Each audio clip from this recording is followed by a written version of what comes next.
No way, Jose. The following footage proves beyond any doubt that the tanks intentionally set the house on fire.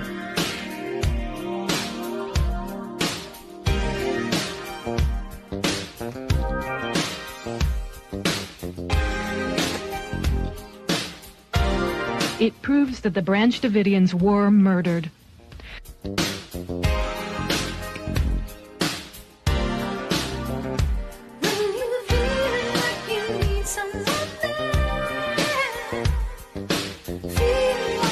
You can see that this tank has a gas jet on the front that shoots fire. You can also see the fire quite plainly.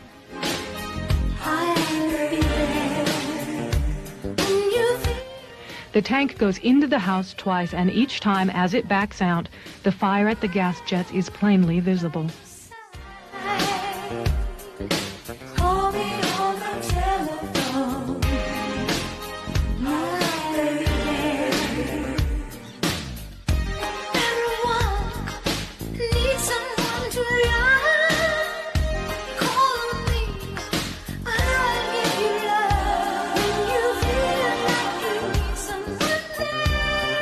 We must all do more to recognize and look for the early warning signals that deeply troubled young people send.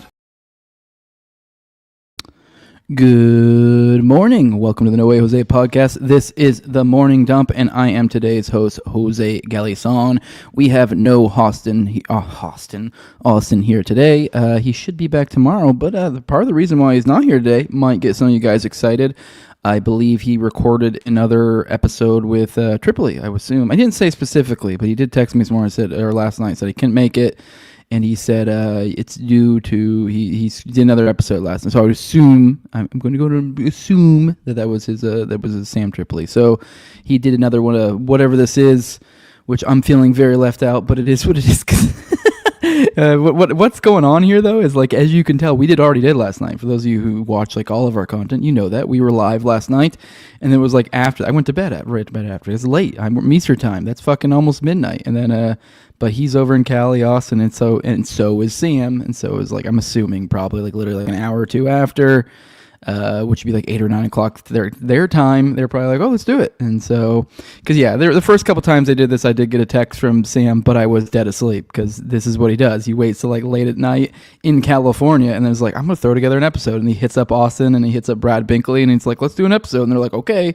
It's very last minute, so doesn't work for someone in an Eastern time zone that doesn't have a fucking weird night owl lifestyle. So it is what it is. Maybe one of these days I'll get in with a mix of those guys. But I'm glad Austin has got this thing going on for him. Go support the homie.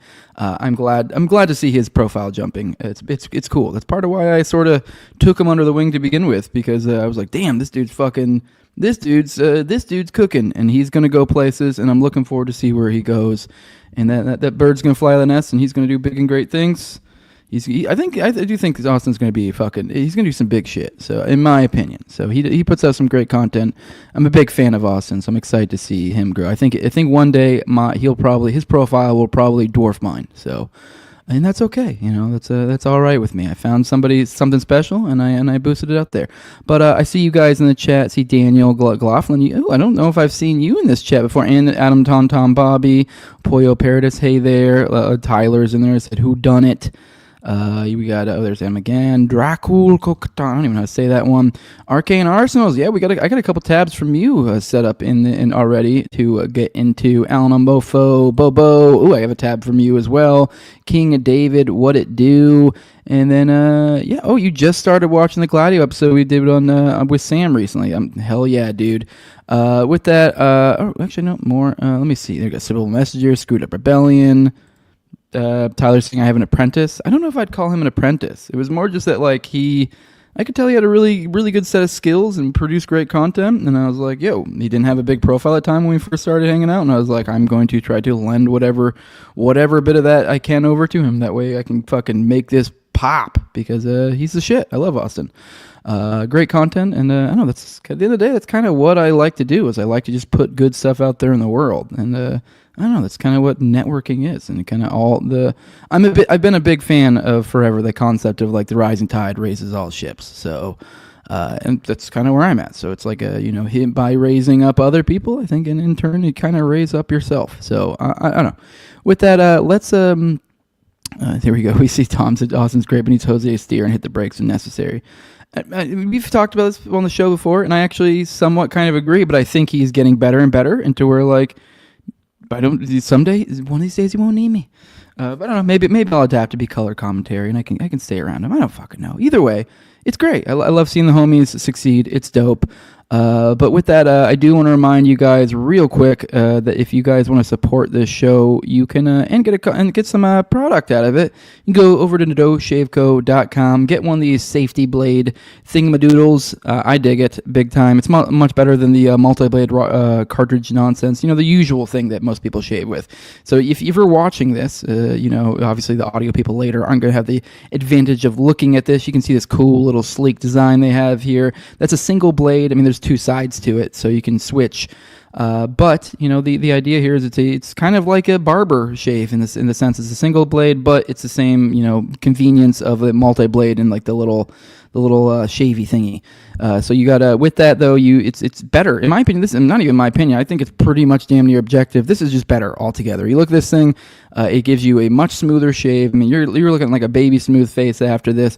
Also, it's much better for your skin because you're dragging one razor across your face as opposed to a multitude of razors. It is cheaper. I mean, it's $75 for the entire year. That's the estimate. And that includes the razor pictured here, plus 100 blades, I believe, and that should last you about a year. So if that doesn't last you a year, there's a quarter shave club as well. So go check that out. But it's cheaper. I mean, even at the $75, which is only the first year. After that, then you're just buying razors because you already have the razor, the blades because you already have the razor. So I mean, it's a win-win. It's even the first year you're making your money back if you think about how much those fusion blades or whatever the hell you use are. And then on top of all that, this company doesn't hate your guts. This is a COVID mandate refusing company. This is born out of refusing the COVID mandate. So with that. Also, last but not least, you can get 10% off. I mean, I was already telling you how cheap it was. It's even cheaper. You can get 10% off if you use Jose at checkout. Let him know I sent you. And yeah, let him keep supporting the show. And and I'm a big fan of this product, so I hope you guys dig it. Can you shave your bussy with it? Noxer said, I don't know about your bussy. I would never shave my bussy with it. Never, never, ever. So here we go. We need to get you hooked up with Tucker. He said he knows absolutely nothing about Gladio. I'd be down. Although I would say specifically if he was going to talk about Gladio, you probably should have someone like a Tucker level thing. You should probably get someone more specialized in Gladio. I mean, like, don't get me wrong. We do a good job, I think, but I would by no means say me or Austin are experts on Gladio. I think there's probably better people out there. I think it'd be great if he got maybe like Tucker got me and or like maybe like a Tanya or something on there. That'd be cool. Tanya Yiki. I think an Oklahoma City bombing or like specifically like a Taryn Cheeky episode would be great. Although I don't even know. I don't know. I guess obviously I would love to in the sense of it would be great for my boosting my profile. But even then, kind of getting back to I guess kind of what we were just talking about a minute ago. If they were going to do an Oklahoma City bombing episode, I'd rather them have on like a Richard Booth or a Kenneth trying to do or a not Kenneth Jesse trying to do or a Wendy painting or something because they're leagues beyond me. So I'm just a podcaster who's took quite an interest in it, read over a handful of books on the topic. So I'm pretty good at it. I'm good on podcasts. I don't know. I mean, I guess I could do a Tucker, but I don't know, man. That'd be a lot. Maybe in a few years. I'm still reading Oklahoma City bombing books, so maybe in a few years if I get more school on it. But as of right now, I'd rather send somebody like a Richard Booth or somebody, or if they were going to do a Taryn Cheeky or a Tanya, you know what I mean? So something like that. But yeah, I definitely wouldn't use that thing on your pussy, though. I definitely would not, guys. So Adam says, I hope you guys stick together. Don't worry. I think we will. Austin is Catwoman to Jose's Batman. Yeah, okay. All right, let's get into some actual content from the day. I know we had a little goofy goof. We're having fun there, but we're gonna start out with some foreign policy, which is looking a little rough these days. So let's go through that. I have a few stories for you guys today that I thought were pretty worthwhile in that regard. We have Ben Gvir to rejoin Israeli government following massive Gaza bombing.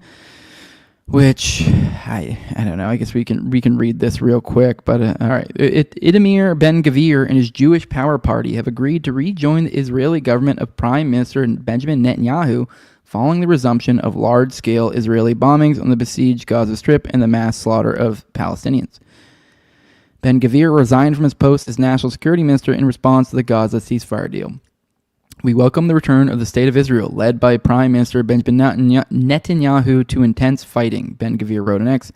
As we said in recent months when we withdrew, Israel must return to fighting in Gaza. This is the right, moral, ethical, and most justified step in order to destroy the terrorist organization Hamas and return our hostages.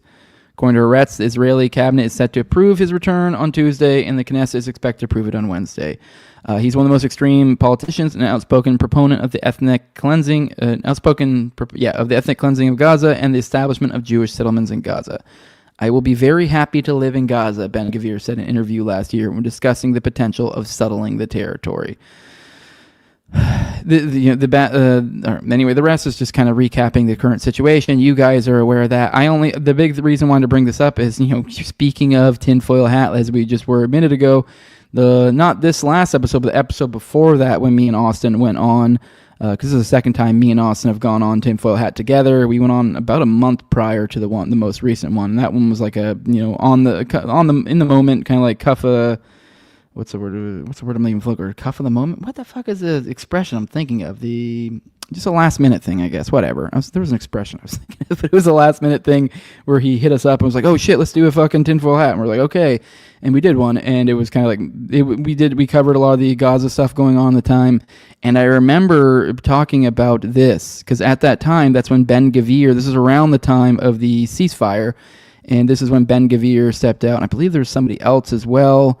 I can't remember the other individual who bounced at that point. And, kind of we were talking about, I was kind of being a little optimistic at that time. Obviously, I've been proven, I guess, kind of wrong. I was being optimistic, but with I don't know, this could go bad. It was like a 50-50. Maybe I was giving a slight case for optimism. And I think I obviously have been sort of proven wrong. I don't know. Maybe things will turn around, but I kind of got proven wrong. And this was part of the argument that I used, or not argument, that I kind of propped up. I did admit that, this could be some theater type stuff. And I think even days later, I was like, there was some other story related to this. I forget what happened that I was like, oh shit, yeah, this is definitely theater. So I guess kind of in the interest of kind of putting my cards on the table, I was wrong.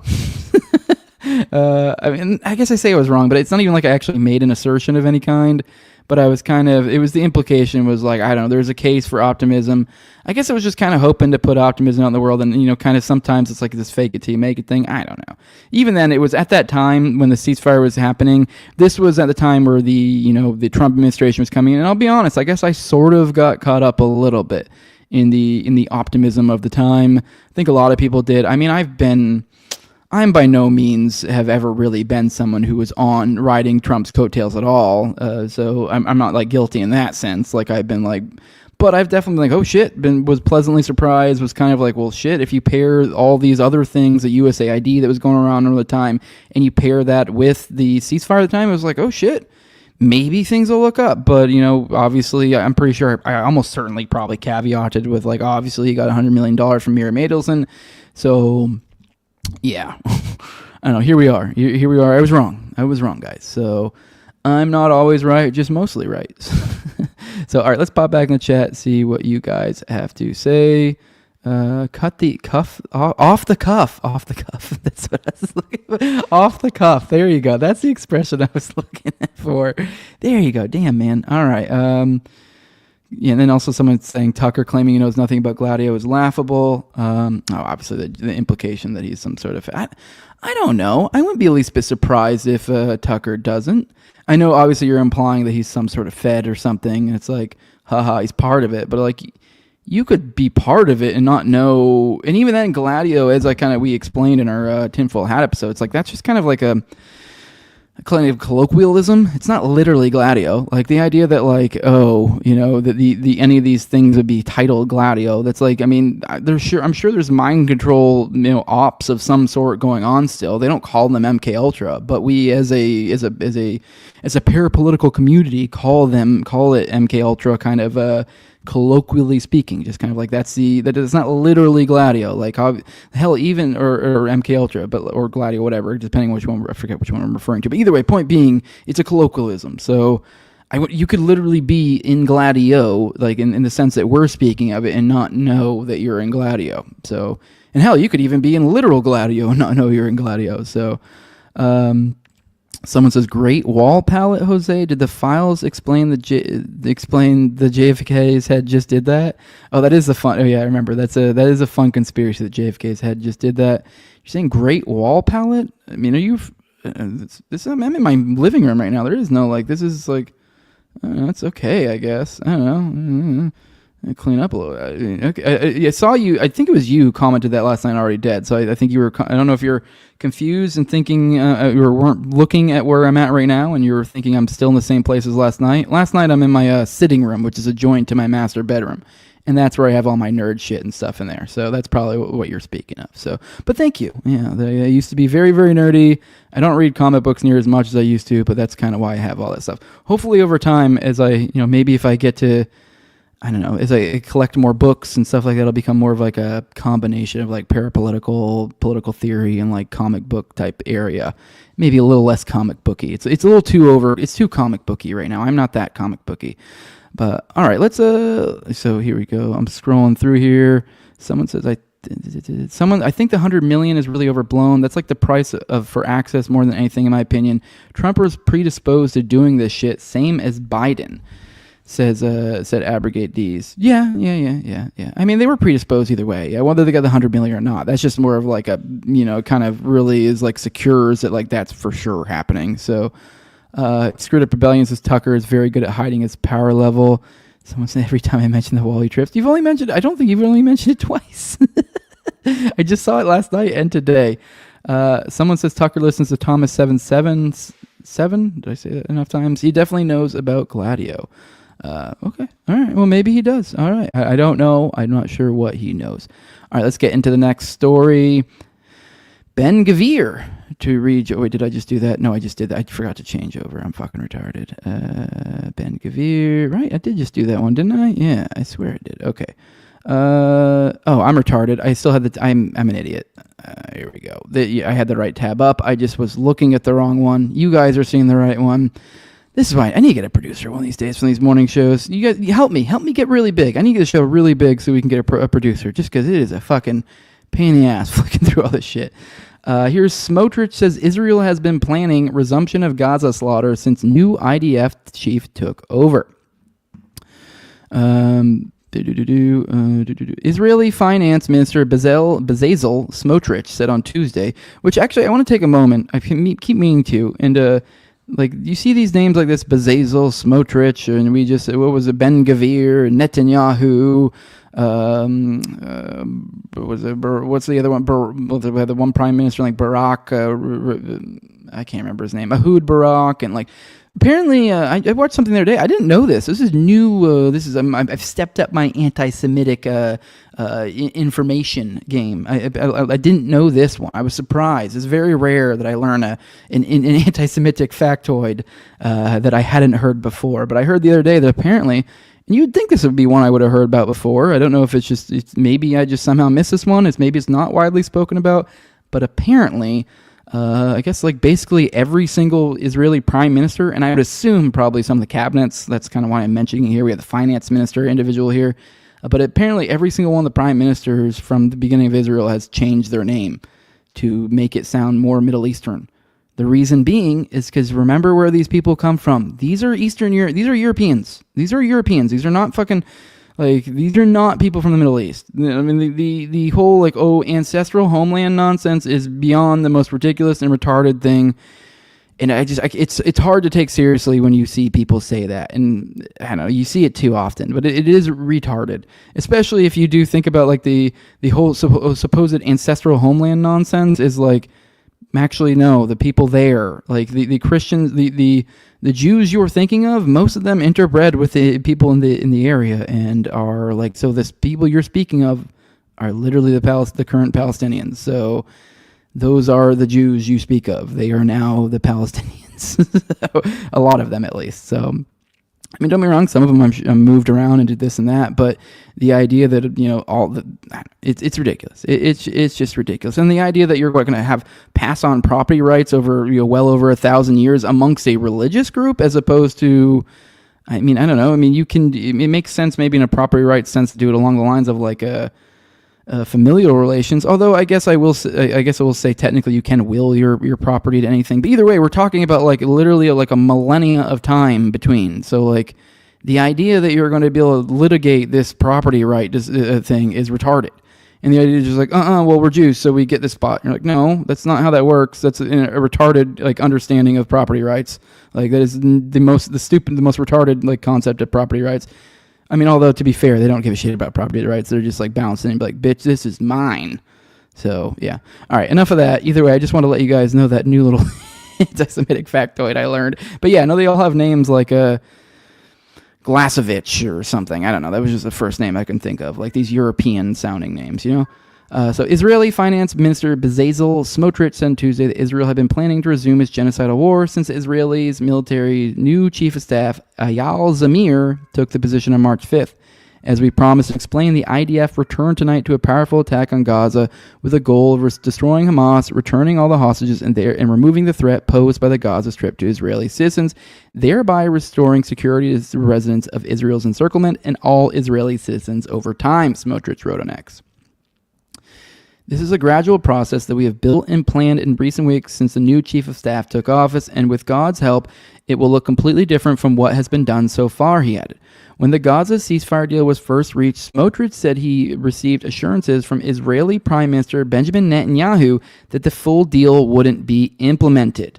So this is when the Gaza ceasefire deal was first reached. He was getting assurances from him, which that might be what I was referring to earlier. Maybe it was Smotrich I was referring to earlier, because I do remember. I think it was Smotrich and Ben Gvir that were, because I believe Ben Gvir did actually quit, and Smotrich kind of threatened to, and I think this is what kept him in the cabinet. And I believe, if I recall correctly, there was a story around the time, and that's what I was referring to earlier, where I was kind of like. And then after the fact, I was kind of like, oh shit, maybe this is theater. When Smotrich, the leaks came out, they're like, oh, Smotrich received some sort of assurance that the full deal wouldn't be implemented. So, because I mean, they did do a deal technically, but they didn't really follow through with the entire deal.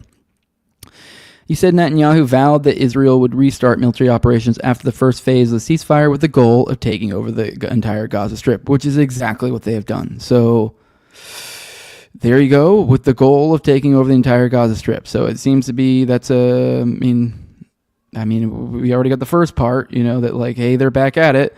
And he did promise this guy that he would do it. So I don't know, to what extent do we trust Netanyahu's word to his other cabinet members? I don't know. And also, let's be real. If Netanyahu is telling other cabinet members he wants to take over the entire Gaza Strip, it's pretty believable. At the time, Netanyahu said that he received a guarantee from President Trump that Israel could restart military operations at the end of the first phase. The U.S. has strongly backed Israel's resumption of large-scale bombing in Gaza, which killed over 400 Palestinians on Tuesday morning, including scores of women and children. Now on this, the guarantee from Trump, I don't recall if this story came out early, so I don't know if this is new information or if that's something that's come out before. It was said at the time, Netanyahu said. So I think we probably covered that. Also on Tuesday, during a Knesset committee hearing, Smotrich clashed with family members of Israeli hostages who expressed their opposition to Israel restarting its genocidal war. The full implementation of the ceasefire deal that Israel and Hamas agreed to in January would have led to the release of all remaining Israeli hostages.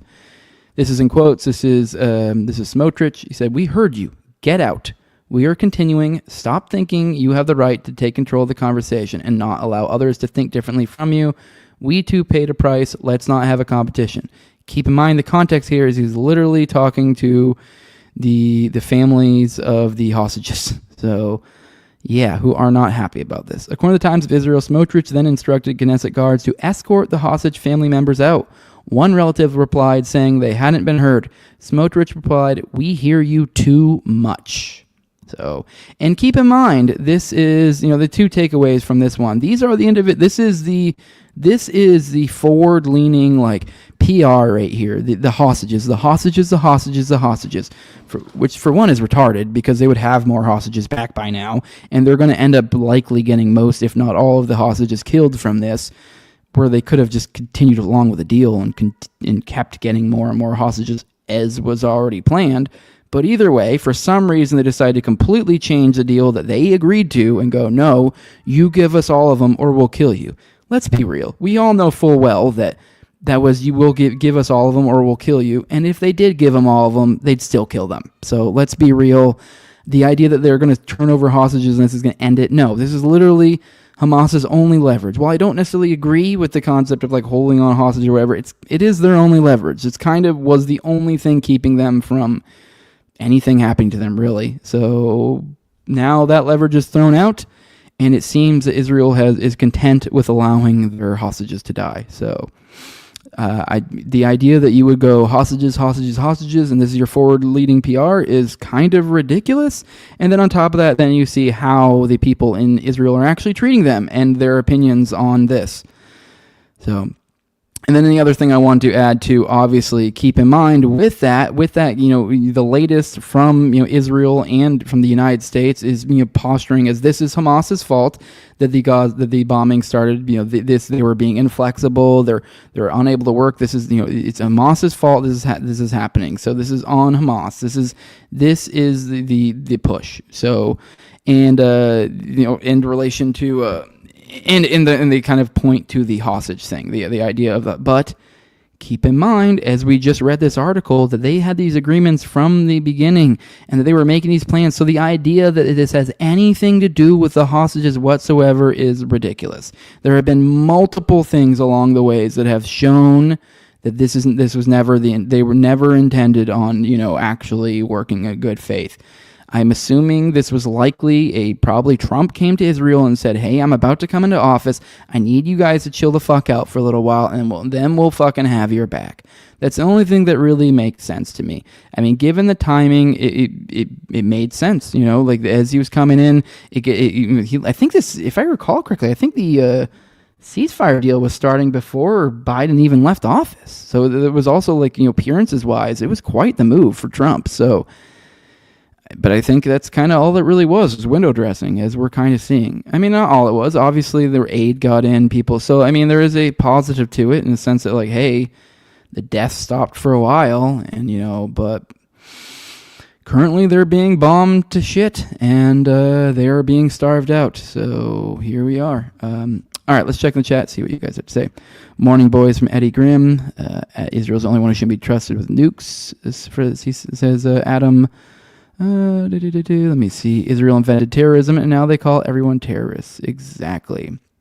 Is DNA testing forbidden in Israel? That's what I've heard. So, Israelites were never an ethnic group. They were made Israelites because of their Passover rituals. Yeah, I mean, they would say it's a religion. So, Sam I'd ask Mark Cuban how many countries his family go through before landing on Cuba. That's a funny question.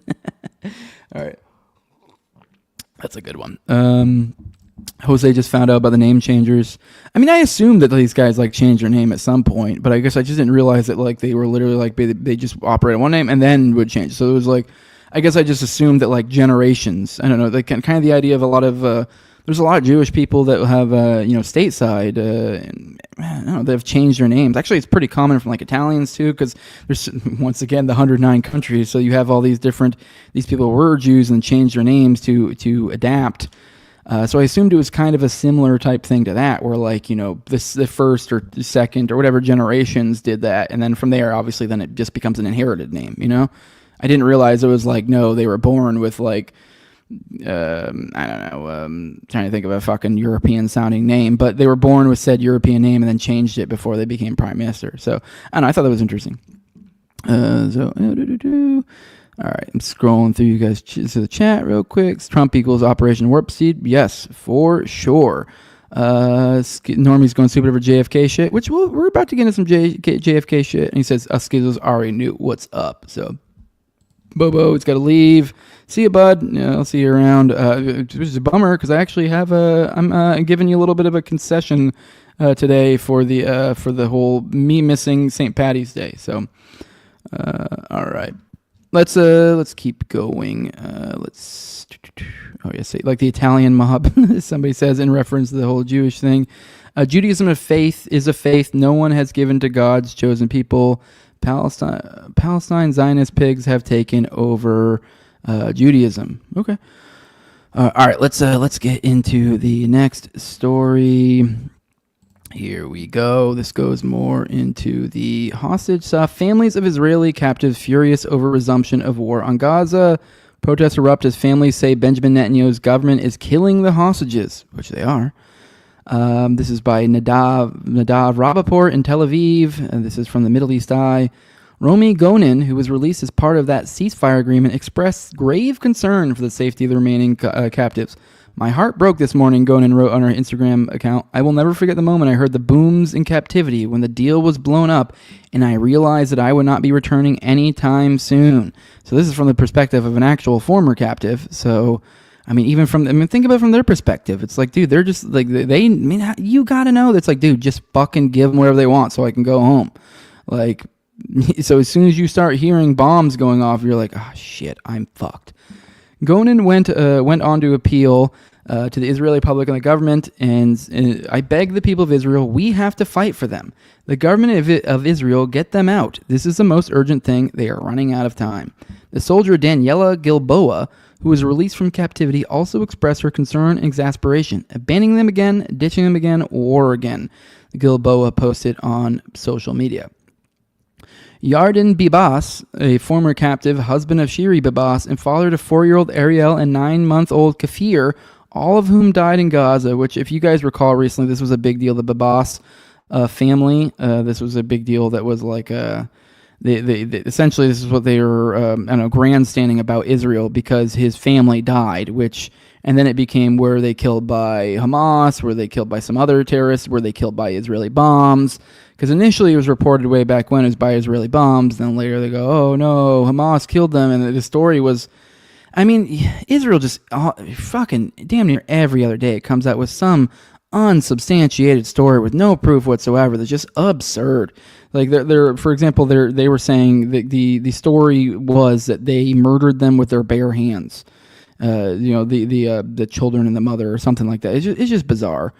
And it just doesn't make sense. Like, maybe they did kill him. I don't know. I guess it's possible, but it's just not really like what would be the point of killing a hostage? The whole point of them is leverage. The only reason you would kill them is if the leverage is no longer useful and you're doing something like, I don't know, bombing the fuck out of the region. That would be a reason like, well, this is just a liability at this point. May as well just kill him and move on. But I don't know. There's been a lot of people saying they treated him well. I have no idea if that's true or not. But anyways, Yarden, the father, whose entire family died as a result of this, all of whom died in Gaza, wrote on his Facebook page, the return of fighting brought him back to the moments where I heard the sounds of explosions around me and where I feared for my life as I was afraid the tunnel where I was being held would collapse. I was just thinking as I was just seeing this Yarden guy, he was a captive. If Israel had just fucking left Gaza, that's all they had to do. All they had to do was leave Gaza and stop bombing Gaza, and they almost certainly would have gotten all of their hostages back. That's all they had to do. And so it's just kind of messed up that this father is his children and his wife are gone. His entire life decimated. And that didn't have to be. He says, my wife and children were kidnapped alive and were brutally murdered in captivity. The military pressure endangers the hostages while an agreement brings them home, Bibas wrote.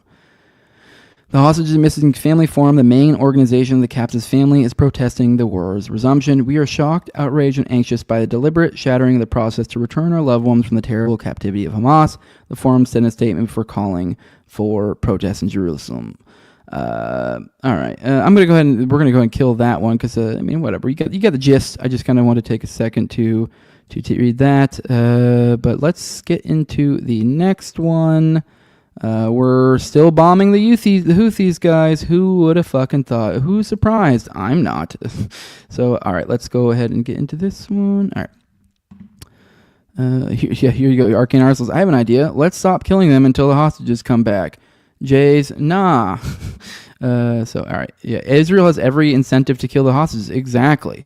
So, and then Hamas has every incentive to keep the hostages alive and healthy. And that doesn't mean just because if they treat the hostages nicely and they're keeping them alive and whatever, that doesn't mean they're not a terrorist or they haven't killed innocents. They're not bad. They're not whatever. But, like, if you just understand incentives and the parties at play, it makes no fucking sense for them to kill the hostages. Except now. Now it kind of does. I mean, I guess it wouldn't be like, if anything, like, yeah, there's no, what's the point of the hostages? Except for like maybe holding out hope that maybe you can be in a position to apply leverage later. That would be the only reason for them to hold on to them at this point. So, all right, let's get into, okay, sorry, 1 second, I gotta bring up, all right, I got it up, my bad. All right, here we go. Yemenis Houthis fire missile at southern Israel over Gaza slaughter. So Yemeni's Houthis on Tuesday fired a missile towards Israel in response to Israel's massive bombardment in Gaza, demonstrating that the group, officially known as Ansar Allah, won't be deterred by U.S. airstrikes. Houthis military spokesman Yahya Sari, that's a fun name, said the missile targeted the Nevatim air base in Israel's Negev desert. Sirens sounded in multiple towns and villages in southern Israel, but the Israeli military said its air defenses intercepted the missile before it entered Israeli airspace. Yemen, its leadership, people, and army will not stand idly by while witnessing all these massacres against our people in Gaza, Sari said, according to Yemen's Saba news agency. The Yemeni armed forces, with God's help, will mobilize all their capabilities and abilities to defend and support the oppressed in Palestine until these crimes against our people in Gaza stop, Sari added. The incident marked the first Yemeni attack on Israel since January 18th, since the Houthis ceased their operations when the Gaza ceasefire went into effect on January 19th. Last week, the Houthis announced they were reimposing the blockade on Israel shipping in response to Israeli ceasefire violations. The Houthi announcement prompted major U.S. airstrikes, which, keep in mind, that is the announcement is what prompted. That's the key thing. For most people don't realize, I would say a lot of people probably don't realize this, especially if all you saw was like Trump's statement or something like that. The way it was worded was in a way like it almost sounded as if they were implying that they were currently engaged in hostilities, as if like the Houthis had either just recently or were in the midst of actually perpetrating stuff. They weren't. They had just announced they were going to. And this was before, and this, you got to keep in mind, okay, there was a blockade, and I don't know, so they were reimposing the blockade in Israel shipping, but there was a blockade from Israel, or not the blockade, but the, I guess the siege, or what's I guess the word I'm looking for, but essentially they blocked off all goods from Israel, or into Israel. So this is when the Yemenis said they were going to pick it up, but they didn't do anything. And then they had made this announcement. Then Trump attacked it, and then I think roughly about the same time is when you had the Gaza stuff really start back up. So it wasn't even really like, I don't know. The Houthis hadn't even started back up yet. We were not even sure that they were really going to do anything. I think they said they were going to. So they were saying in response to ceasefire violations, but they hadn't even started bombing yet. So, I mean, it wasn't really assured that they were going to. So it almost feels like as if, it was almost like a preemptive thing, as if, obviously, let's be real, we know that, that we actually got the heads up that they were going to attack them. So we knew ahead of time that Israel was going to attack Gaza.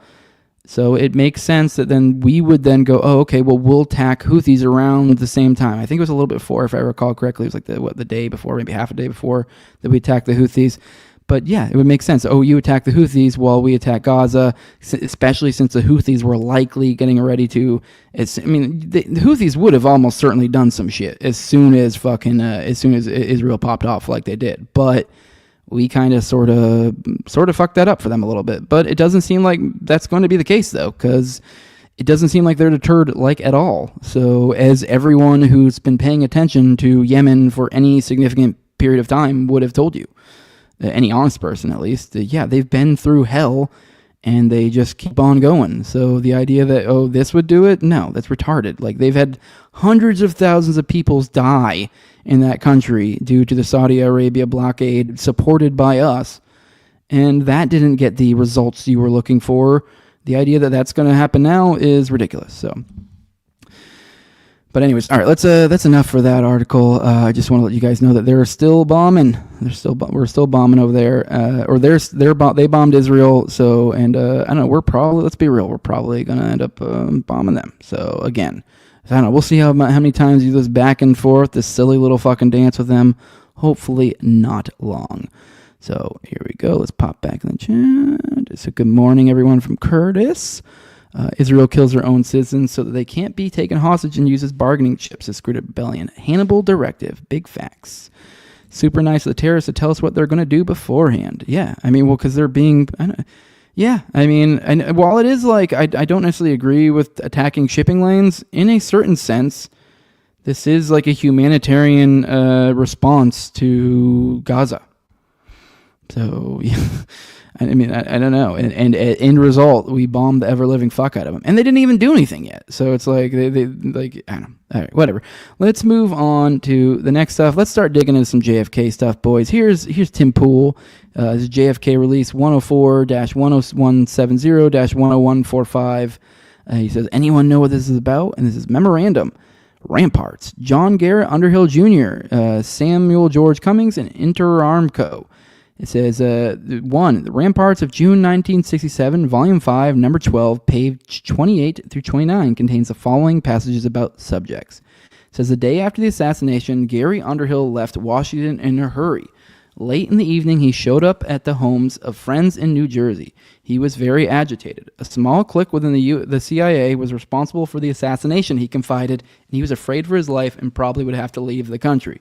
Less than 6 months later, Underhill was found shot to death in his Washington apartment. The coroner ruled it suicide. So, I mean, that one's pretty plain and simple, but there was someone who, damn it, I wish I did I save it elsewhere? Okay, well, there was someone here that gave a good little breakdown of it that I thought, damn it, he's gone now.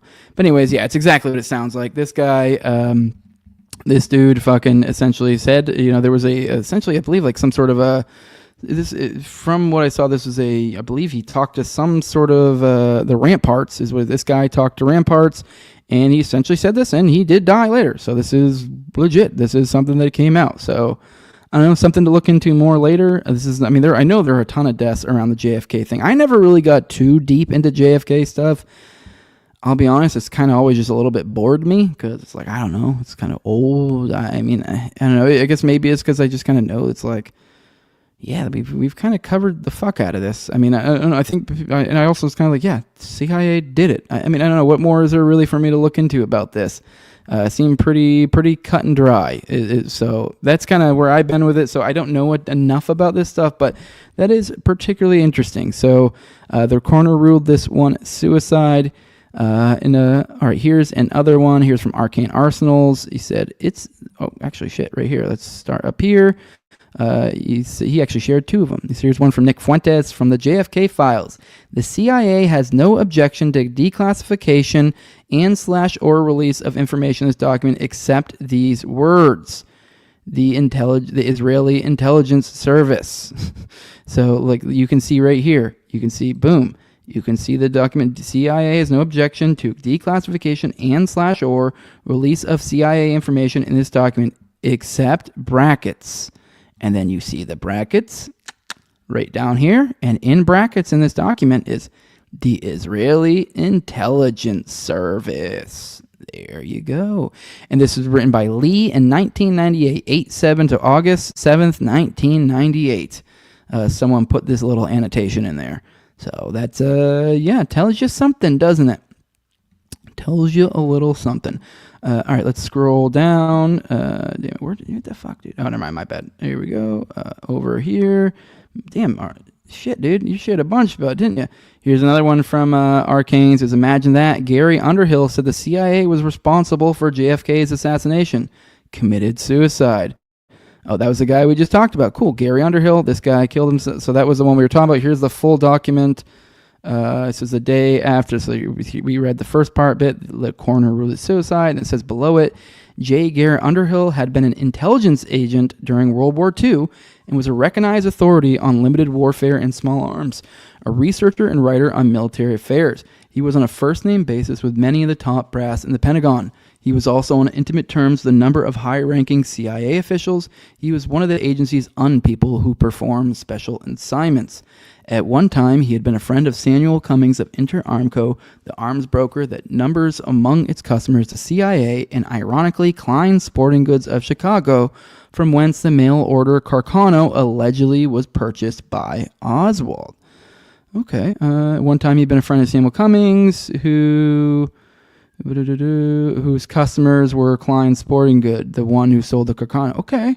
Well, that's interesting. And then Underhill's the one who, so he was an intelligence agent, and this is a guy who died, 6 months later of suicide, of course. And this was a, former CIA agent. So this is something, huh? All right. And he was a researcher and writer, so it seemed like he kind of went a little more public after his CIA career. So, all right, that's interesting. That is very interesting. All right, let's back into here. Here's some more from the Bohemian Arcane Arsenals. He shared one from Stu Peters. So the CIA requested that any mention of Israel be redacted in the JFK files. Israel is literally the only thing they're requesting to be redacted. Yeah, we just covered that. But here we go. Here's more visual examples of this, kind of showing circlings where people have circled it. I guess we could read some of these documents, see if they're... Oh, this is redundant. Let me see. Yeah. Let me see. All right. I mean, we could go through these ones, but I'm not going to go through these individual ones, especially since they're probably in isolation and may not make sense by themselves. But either way, just more to show all the different spots where they show. These ones you guys can go look into on your own. We still have more cursory digging in to do. Maybe we'll start digging into some of these later. But all right, let's keep going. And then here is another one from the homie. So he says, it's the Jews. Here we go. Scroll it. What is this? This is a United States Secret Service Treasury Department document, some sort of memorandum. One second. There, getting a little hot. Take my hoodie off. All right, what is this? This is a memorandum report, Treasury Department. Let me see. This is from the Chicago office. Period covered 11, so what, November 26th to 29th of 1963. Title or caption, Lee Harvey Oswald, assassination of President Kennedy.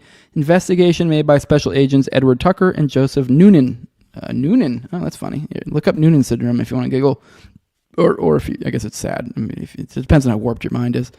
All right, synopsis. Informant 2-1-266 has advised that one Thomas Mosley has been in touch with a group of Chicago Cubans who may be involved in the assassination of the late President John F. Kennedy. Also, that his Cuban group is endeavoring to purchase through Mosley a variety of automatic weapons and explosives. Introduction. Reference is made to the office memorandum to the chief from acting SAIC Morris G. Martineau, Chicago, dated November 26, 1963, under file number 2-1-611-0. That memorandum confirming a long-distance telephone call to Deputy Chief Paul J. Paterni, Washington, D.C., verified that this matter had been discussed with Deputy Chief Paterni, who had directed that inasmuch as this information related to the assassination of the late President Kennedy, and that this information could also involve the protection of President Lyndon B. Johnson, that all information developed by the U.S. Secret Service should be made available to the Federal Bureau of Investigation, and that a joint investigation should be conducted with an exchange of reports and a free flow of information. For the information of all offices concerned, 2-1-266 advised on November 26, 1963, they had heard that one T. Mosley allegedly had been attempting to negotiate a sale of machine guns to one something S. Echevarria. It's kind of hard to read. Okay, Echevarria. And the Echevarria allegedly made a comment the day before the assassination of JFK that we now have plenty of money, our new backers are Jews, as soon as we or they take care of Kennedy. All right. So that they just straight up saying that the money backers are Jews. So we heard one. Who is this guy? So Echevarria. Let's look this guy. Echevarria. Oh man, I'm not gonna. I wish I could see his fucking first name. Echevarria. Man, I really can't make that out at all, huh? Well, shit. All right, well, that's something. There's too many damn Echevarias in the world. Let me see. JFK. Maybe if I type it in JFK in there too. Let me see. I'm trying to find Homer Echevarria is the first one. So does that look like? Yep, Homer. Let's do Homer Echevarria. Let's see who that is. Who is that? Homer Echevarria. Let's see. Homer Echevarria taking care of Kennedy. And then okay, let me see. I found this Mary Farrell Foundation thingy. I'll share this instead. When is this from? This is Mary Farrell. I wish I could see a date on this thing. There's no way she just made this like yesterday. So I'm assuming this is based off old things. Homer to Echevarria taking care of Kennedy. Man, this must have just been dropped. Man, this broad's on it. Letter from... Oh, or this is old shit, I guess, maybe. I don't know. All right, let's go through this. On November 21st, 1963, a government informant named Thomas Mosley was negotiating the sale of machine guns to a Cuban exile named Echevarria. Okay, so the Cuban exile is Homer Echevarria. Okay, to be clear. Maybe that said that in that, but maybe I missed that. It's kind of hard to understand. We're reading a report after the fact. In the course of the transaction, Echevarria said that we now have plenty of money, our new backers are Jews, and would close the arms deal as soon as we or they take care of Kennedy. So this is literally a Cuban exile saying this. So that's kind of, and most people, myself included, are of the belief that it likely was, there almost certainly were Cubans involved in this, and some sort of combination of Cubans and intelligence, running this essentially. So. And then I guess it looks like maybe we got the J's there at the top. So we now have plenty of money, our new backers are Jews, and would close the arms deal as soon as... Okay, the next day, Kennedy was assassinated in Dallas. Oh, shit. Okay, so this is literally the day before. Holy fuck. All right, Mosley, an ATF informant, reported this conversation to the Secret Service. And that agency quickly began investigating what it termed a group in the Chicago area who may have a connection with the JFK assassination. Echevarria was a member of the 30th November group associated with the DRE with whom Oswald had dealings with that previous summer.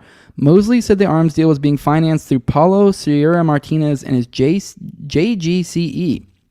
Sierra, interestingly, was connected to Bobby Kennedy's effort to unite various exile groups through Harry Ruiz Williams.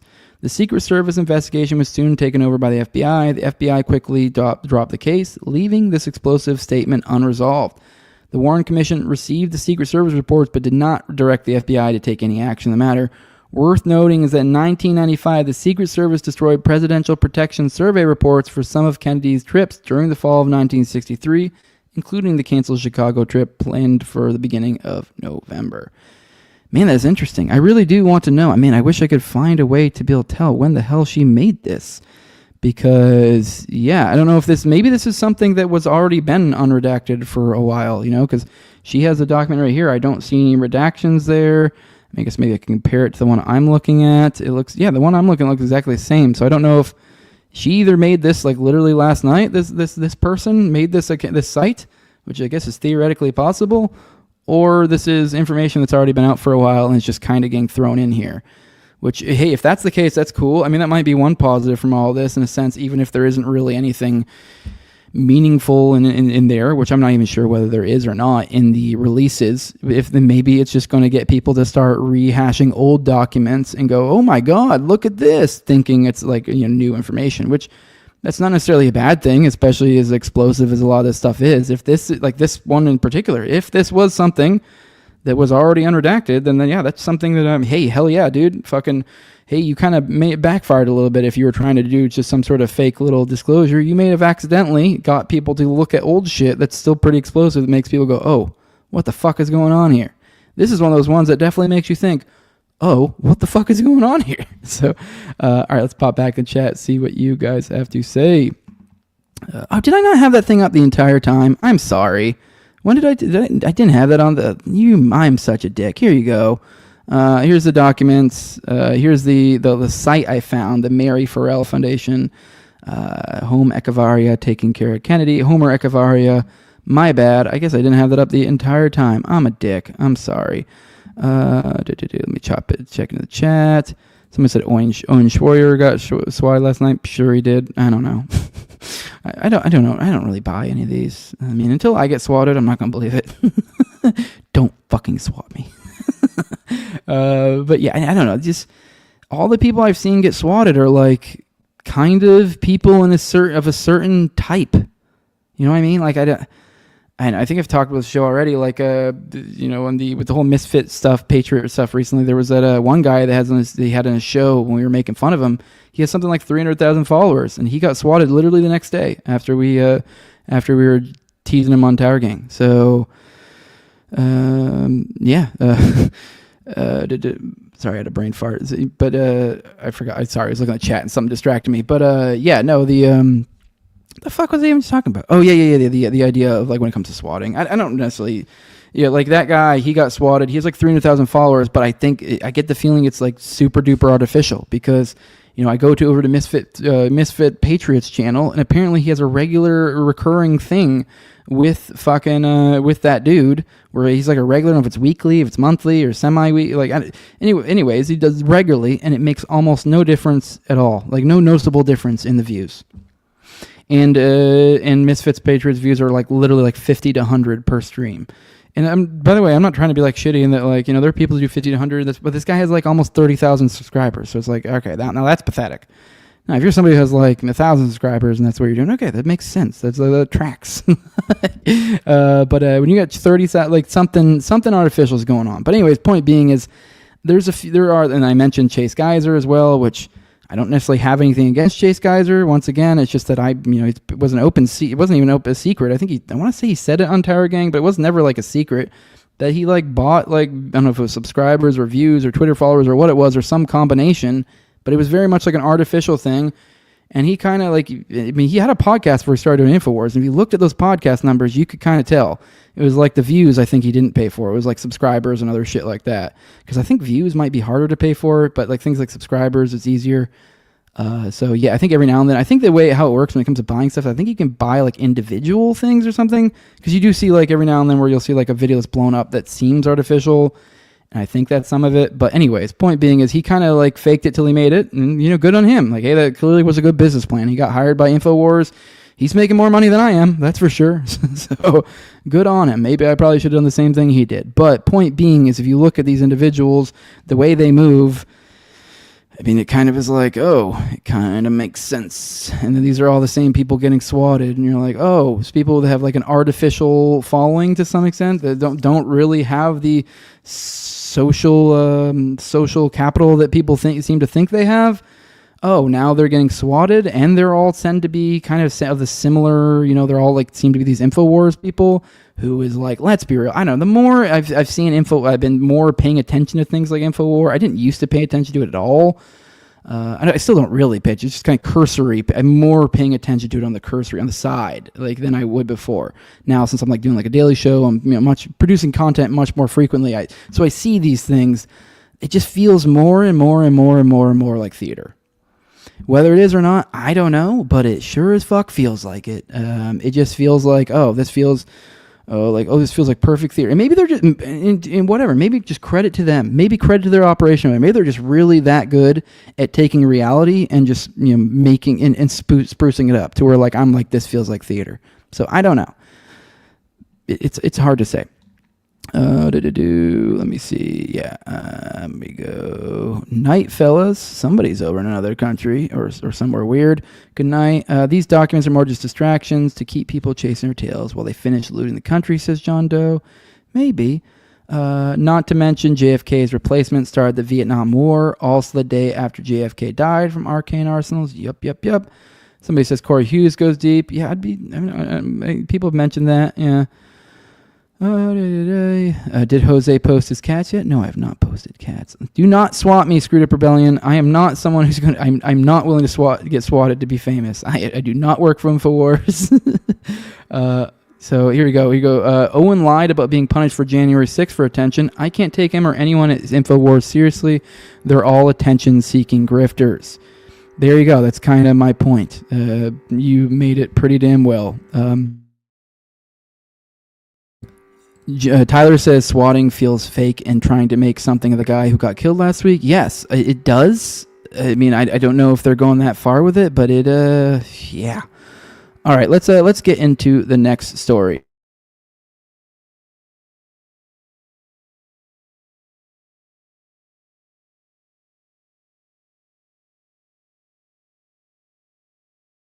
All right, here we go. Let's get into this guy. This is Bone GPT. All the goods I can find, the JFK Files and Mega Thread. We're going to go through 2 threads, actually, on this. This is just kind of like, because I felt like this one, just kind of scrolling through it, it seemed more of like a curse, like an overview. And then we have another one that's going to go in specifically like redactions. And so like comparing, contrasting what was redacted to what's unredacted now. And that's to give you an idea of like what were the things that the CIA really wanted covered. Kind of like the idea of like, as we were talking about Israel earlier, same idea. So there you go. JFK Files show CIA planning and executing black propaganda operations. So here you go. CIA to continue black propaganda operations in Brazil, which suggests postponement of the meeting. This is from some documents. So they go into stuff they were doing there. Lots of stuff about planning, routine stuff like water supply stuff. You could theoretically say needed cover. So this is stuff that so like you can see here, water, like just they're like this. They redacted stuff about like water specifics on like how much water they would get, and logistical things like that. Which, I mean, whatever. It's planning for some sort of black op is what it sounds like. So I guess makes sense. Here you can see what is new and what's been out. Lots of technical stuff, operation stuff. Yeah. So there we go.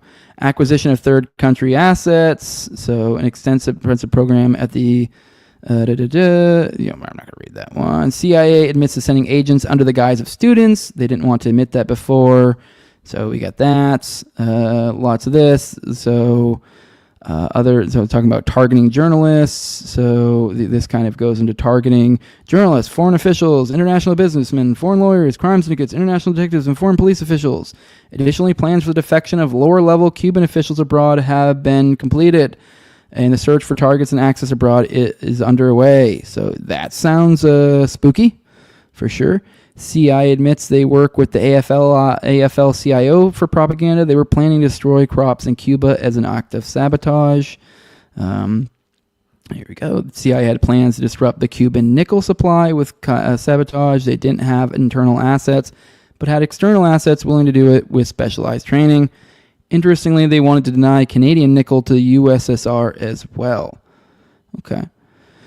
In support of state efforts, CIA has conducted propaganda and mass demonstrations in Argentina, Bolivia, Brazil, Chile, Colombia, Costa Rica, everywhere. So, man, they came out on that. That's interesting. I'm realizing now I think these 2 threads are going to be redundant, by the way, so I think we'll probably just stick to the one. CIA exploitable assets include women, labor, students, teachers, jurists, and other professionals. So, as we can see here, secret eyes only, Section K, Part 4, groups with which CIA has exploitable access or entree include women, labor, students, teachers, jurists, and other professional classes. International contacts with labor organization and members of the Catholic Church will also be utilized. I mean, this seemed weirdly broad, the way that was worded, though. Like, what, women? What, just all women in general? Like, what does it even mean? Okay, let's go check out the other one, see if maybe the other thread actually did a better job. Let's check that out. So here we go. We have it's Rush from 420 Jokes, a small thread things that the government previously thought was worth redacting, starting with details about these domestic surveillance programs. Oh, maybe it won't be redundant. It looks like they found different things, so that's cool. So here we go. Here is Project Medozen or something like that. It's kind of hard to tell because some of these things are too. There's Project Twofold, and as you can see, the original here, they're comparing and contrasting the originals being redacted, and now they're not. You can see here, they show the project, and they say Colonel White's executive director, and then boom, nothing else. Then LP Medley, and then all redacted, and then detailees, and then Project Twofold, which is reimbursement from Bureau, and 5 is completely redacted. All right, let's see what they really got here, what they felt like needed to be redacted. All right. So what they redacted was the money side of things, Project Medoan, Colonel White, comptroller, acting for the director, authorized the director of finance in a memorandum dated 17 November 1971 to obligate $2.7 million for sensitive domestic FBI operation and to disperse all or any part thereof in such manner as may be determined by the receiving agency and relayed to finance by the chief. CIA or CI staff DDP. This authorization was reaffirmed by Mr. William Colby. That was the CIA director. This project is still active. Okay, interesting. So this is, as he said, this is them showing, financing domestic FBI operations. Okay. Acting for the director. So this is CIA though. So the CIA is financing the FBI. Okay. All right, that's weird. So so now essentially we're dealing with FBI joint CIA operations. They're flagrantly disregarding their mandate as the CIA because that is not something they're supposed to do. So, and here's another one, the very bottom one too. Like the shows, they authorize a payment of $900,000 essentially to the DOJ for negotiated sensitive services. Oh shit, dude. That's fucking wild. So they're paying off the DOJ, and that's wild. Almost $1 million. So this is the sort of shit when you see stuff like weird court shenanigans, and you're like, "What the fuck happened?" And you're like, you never know when it's like, well, the CIA may have just fucking behind the scenes be like, "Yo, how about you take a couple million and just shut the fuck up and let's keep this, I don't know, like good examples recently, the Iranian assassination attempt nonsense. Apparently that stuff, I covered it one time. There's more news I need to cover one of these days, but they're trying to prevent, they're trying to keep information from being able to be released, and they're keeping it from the defense as well. To where like, the and this is the supposed Iranian who, I forget the specifics of this case. It's hard to remember, and especially since they keep so much information, classified. But essentially, it was some sort of Iranian individual that was in contact with two feds. I mean, the details. Once you get in the details of it, you realize like, oh, this is complete bullshit. But they're keeping all of that. Anyways, the point being is like the idea that now this information can't get out. Who's to say there isn't some CIA guy or FBI guy or somebody behind the scenes go, hey, here's a few $100,000. Shut the fuck up. This stuff is not going public. You're going to have to bar this information from going anywhere. And then, lo and behold, there it happens. This is shit they do like all the time. You see, like in the Whitmer case that happened. I'm not about to say when I say it happened, I don't mean like somebody behind the scenes is paying somebody off. I mean like this shit that just doesn't make sense. Where you're like, what? Why is the defense not allowed to have access to this? Why is the public not allowed to know about this? Like just shit like that. It's insanely common. All right, let's keep going. CIA set up an FFL in Maryland specifically for covertly arming and equipping assets. I don't think that's a Fast and Furious one, because I think the Fast and Furious one is I'm having a brain fart. I want to say that was near the border. No way that's in Maryland. But either way, I guess another one they set up if that's the case. So you can see in the original here, they block out the bottom portion. So we're going to go read that. So this goes into, there we go. This memorandum contains info for the director of the CIA. Someone says, when are you going to set up a kiddie stream? That would be a good idea, although my wife would not be a fan of it. All right, let me get back into this. All right, this memorandum is submitted to, all right, blah, blah, blah. The first part's probably nonsense. The nature of which could possibly, I'm scrolling through in my head. All right, let's read the part that was a covert procurement proprietary concern dedicated to the acquisition of firearms, ammunition, and related police-type equipment is operated in Baltimore, Maryland. It was organized in 1969. This proprietary is operated in order to give the agency a capability to obtain such material without associating the procurement action with the U.S. government. It is legally necessary that the proprietary be licensed by both the state and federal jurisdictions. Since it is located in Maryland, it is appropriately licensed by the Maryland State Police to buy and sell firearms and ammunition. Yeah, someone in the chat, let me know, where was the Lone Wolf gun store at? That's the name of the gun store they used in Fast and Furious and a bunch of other ops, surprisingly. It shows up all the time in different ops because they were using it. Basically, like, it's clearly the CIA is trying to use this Maryland one, which maybe that could be it, but I don't know. maybe. I'm pretty sure the Fast and Furious one was near the border. That would only make sense because it was the whole idea was they were selling to like the cartel. But either way, here's them doing that already. So the CIA doesn't like revealing the covers, especially when they're even when they're incredibly obvious. So here's one. Let's you can see where they cover it, and then okay, I'm not even going to read the whole one because the what they redacted was it says the redacted part is Department of State or U.S. government contract employee, which is funny because I mean, you would think that it would actually have like a name, and when it's redacted, and you're like, oh no, it's literally just a government employee, which is like, given the context of the memo was kind of obvious. CIA didn't want people knowing they helped purchase an apartment building. So, okay, there you go. They have them purchasing apartment buildings, which makes sense. They wouldn't want people to know that because, I mean, obviously I don't think they should be doing that, but I guess it depends if it's domestic or not, what they're supposed to be doing. But they shouldn't be just buying, I would assume that they're not supposed to be buying properties domestically. I mean, I guess they can, but it probably would be for like, not for espionage purposes, I would assume, given that they're not supposed to be a domestic entity. But let's be real, if they're buying stuff stateside, they're almost certainly using it for said reason. So here we can go. Here's the unredacted version. 2 items. Use of CIA funds and facilities to acquire U.S. real estate for FBI and provision of technical equipments for use against a common target in the U.S. So there you go. That kind of addresses that. In a follow-up meeting with Mr. Clark, he advised that involved here was the use of funds appropriated for CIA being given to the FBI in cashier's checks for the purpose of buying an apartment building. There was also agency help. All right, we don't need to read any more of that. But either way, they bought an apartment building. So once again, the idea that they don't operate domestically, I don't know. These JFK files, I will say they're kind of exposing the shit out of that. Maybe most damning, the CIA put a contaminating agent in Cuban sugar headed for the Soviet Union. Okay, that's kind of wild. Here he goes. Shows the. Let me see. All right.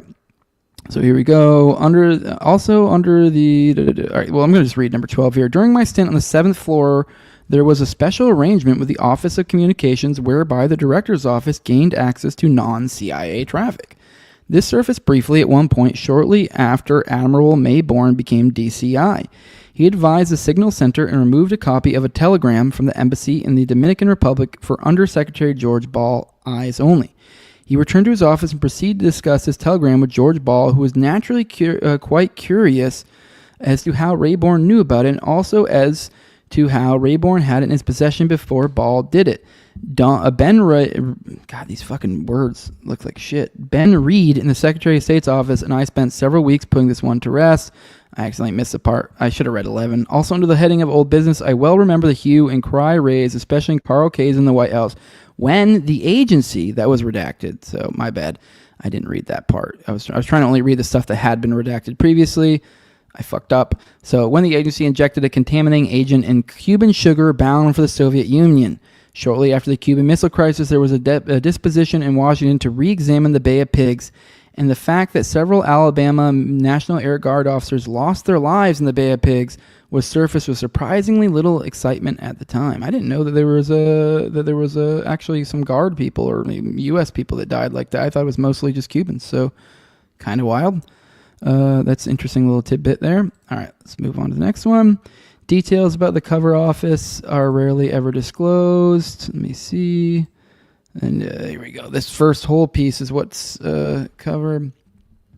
Central cover staff is responsible for the placement of agency operation personnel under the cover of bona fide U.S. companies abroad and in the U.S.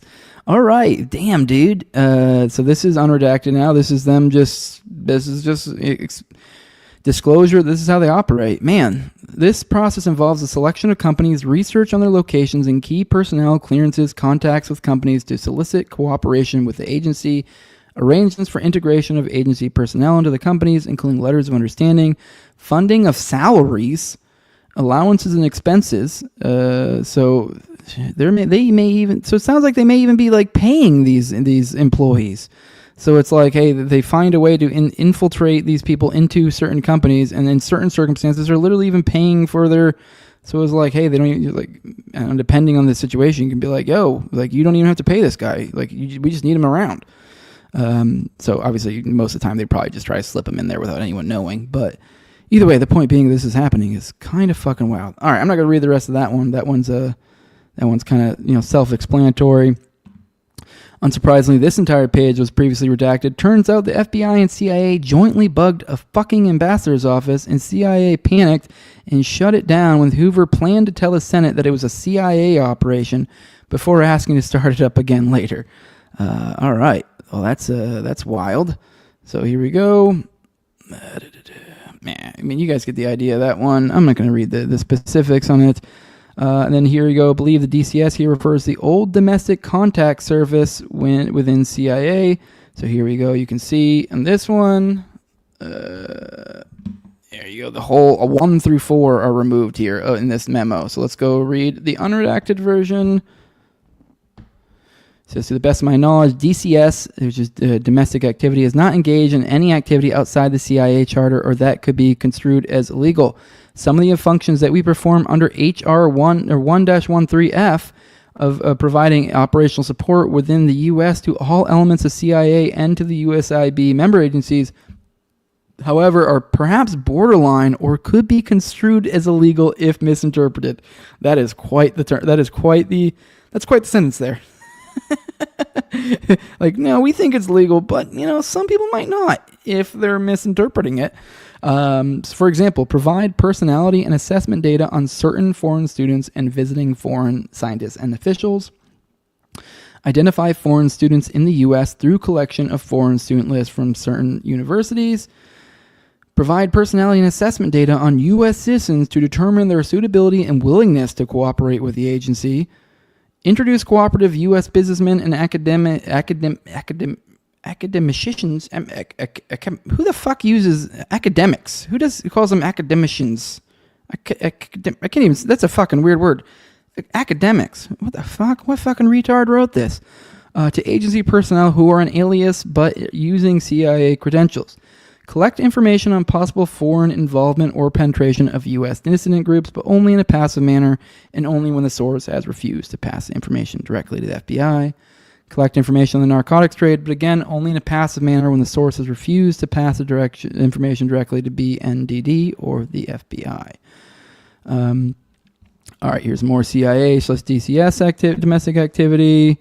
Let me see. So this one... see. Fuck. There we go. So 789. Let's see. Let's just show what they 789, what was redacted. We got collect specific information, supply duplicate or master key for foreign hotels. Oh shit. That's fucking wild. For foreign hotels though. So it sounds like they're talking about overseas, but it's still kind of wild that they're collect medical information from cooperative contacts on foreign leaders who have received medical treatment or examinations in the US. Okay, so they're getting medical information on that. Obtain computer tape records of physicians practicing in the U.S. who have studied abroad. Although most were foreign nationals, some were U.S. The taped information includes school, present business address, date of birth, and speciality. So that was all the parts that were redacted there. 1,800 is quite a lot of businesses participating in the commercial cover program to backstop aliases for U.S. military and intelligence personnel, Rush says. So that's what's redacted here. In this one, it says how many real businesses or contrived facilities in the commercial cover program are connected to the publications industry? Response. A few real businesses are loosely connected with the publications industry, and the names of a few contrived facilities could be perceived as being associated. It says B. How many companies participated in the commercial cover program in the 1960s, and how many participate today? Response. Approximately 500 companies participated in the commercial cover program in the 1960s, and circa 1,800 are currently in the program. And this is 1996. So it was 500 in the 60s. Now they were up to 1,800 30 years ago. So think about how many but luckily, I think the CIA, that was just the old CIA. The new CIA, they don't do that stuff anymore. So we're good, right? There's no way we're up to probably 5,000 plus businesses at this point, if not even more, if not even maybe like exponentially more. All right, let's keep going. All right, the U.S. didn't want to admit that it collected against friendly foreign countries, and also concealed the existence of a program describing technical penetration of foreign diplomatic establishments, all the modern versions of which I'm assuming were blown by Snowden anyways. I'm going to start just only reading the ones that were super interesting. This doc was initially notable for confirming the existence of ProHo, but in 2023 they still wanted to postpone releasing info about old technical collection programs against Soviets under a catch-all clause to protect national intel/defense interests. Here's a 1973 memo from CIA's ORD, Office of Research and Development, which is like super spook. That's like, I want to say that's the one Gottlieb was running. I don't think he was. I don't know if he was at that time. I forget what years he was there. But yeah, that's like that's, if I recall, that's like kind of where MK Ultra was under, if I recall. That is of 2023 withheld info about CIA and Bell testing microwave technology to intercept domestic telecommunication. Now that's interesting. Let's check that one out. All right, we have here. This is some of their stuff they were looking into. Which we'll scroll through this. There was a laser probe in here that wasn't redacted though, so that was already released earlier. It says 1967. The laser probe developed by ORD was tested by TSD in San Fran. Okay, whatever the laser probe. I don't really know what there doesn't say much else about that. All right, let's go to now B, microwave intercept systems. About 1968, the system was tested in a light aircraft near the Naval Ordnance Test Station in Identity 127, California. The system is designed to permit intercept of microwave telephone communication channels of systems such as Identity 130, works equally well against the Bell telephone TD2. Okay. All right. I don't think it says anything here about whether it was successful, but either way, they're trying to prevent that was a thing that was happening. Domestic tests for agency research and development efforts continue. This describes the CIA admitting to be able to basically covertly tap into most any U.S. telephone network, landlines then, and also developing sensors and tech like FLIR, forward-looking infrared, in the early 70s. Oof. All right. Well, I mean, we all knew they could do that anyways. Birds are real and they work for the government. Some of them at least. LMAO. Oh, shit. Okay. Well, here we go, dude. Let's look at this. Trained birds. So this is G. Birds have been, this was redacted before. Okay. This is stuff CIA doesn't want you to know. Birds have been trained and tested in the United States to carry small intelligence collecting packages such as audio surveillance devices, small cameras, and current measuring devices. Any data collected from unwitting domestic sources would have been used only for engineering purposes and then destroyed. All right, that's a fun one. Although I feel like I've heard that one before, so I don't know. It's a weird thing to redact. Here's a redacted memo about intelligence coverage of diplomatic representatives of friendly foreign nations with a particular warning to U.S. officials working closely with French, British, Israeli, and German intelligence officers. All right, I'm scrolling through. I need to get moving on. Man, there's a lot here. Let's try to see. Okay. Info about collecting friendly nations. Seems to be a lot about collecting in friendly nations. CIA involvement in Sudan, Egypt, Syria, and Yemen, and Libya. They were told to proceed with caution and try to develop informants within Israeli diplomatic establishments because most of U.S. citizens hired by Israelis are pro-Israeli in their thinking. Watch out for double agents. That's interesting. The CIA knows what's up. In 1958, FBI was surveilling over a dozen Israeli nationals suspected of engaging in intelligence activities in D.C. and NYC. It's in 58. What the fuck? When was the Kennedy assassination? I think that wasn't that far back, was it? I'm trying to think of the time period. What's going on there? What the fuck they were doing in 1958? Assassinated 63. Okay, that's what I thought. It was early 60s. So 1958, 5 years prior. Okay. All right. Well, that's interesting. All right. I'm not gonna read that one. Either way, they were tailing some Israel stuff. Apparently, it wasn't until 1955 that the FBI decided it should be spying on friendly nations. State Department had their own views on which country staff should be targeted, surveilled first. Egypt, Syria, Saudi Arabia, and Israel. Although it turned out Israel was already covered. All right. Let's check back in the chat. It's been a minute since in the chat we went through a lot, man.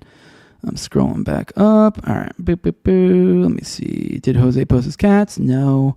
I did not. Oh, do not swap me. Wasn't Elijah Jafer at January 6th? I think he was. I don't know, but I think he went to Australia shortly after. So I know everyone's like, oh, why didn't he go to jail?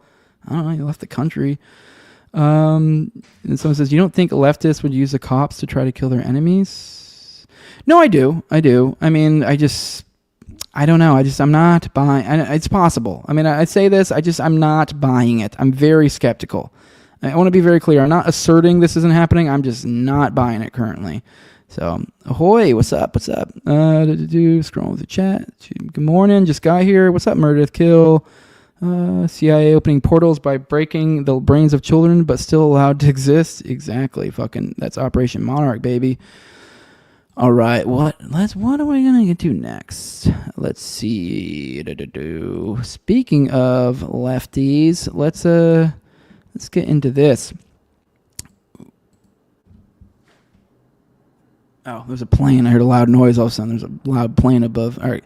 Sorry for the delay there. That was weird. Okie dokie. Let's get into the next one. Here is Doctory420. He said, I told you these crazy retards were starting to boil. When Andy Ngo starts posting about Antifa violence, I pay attention.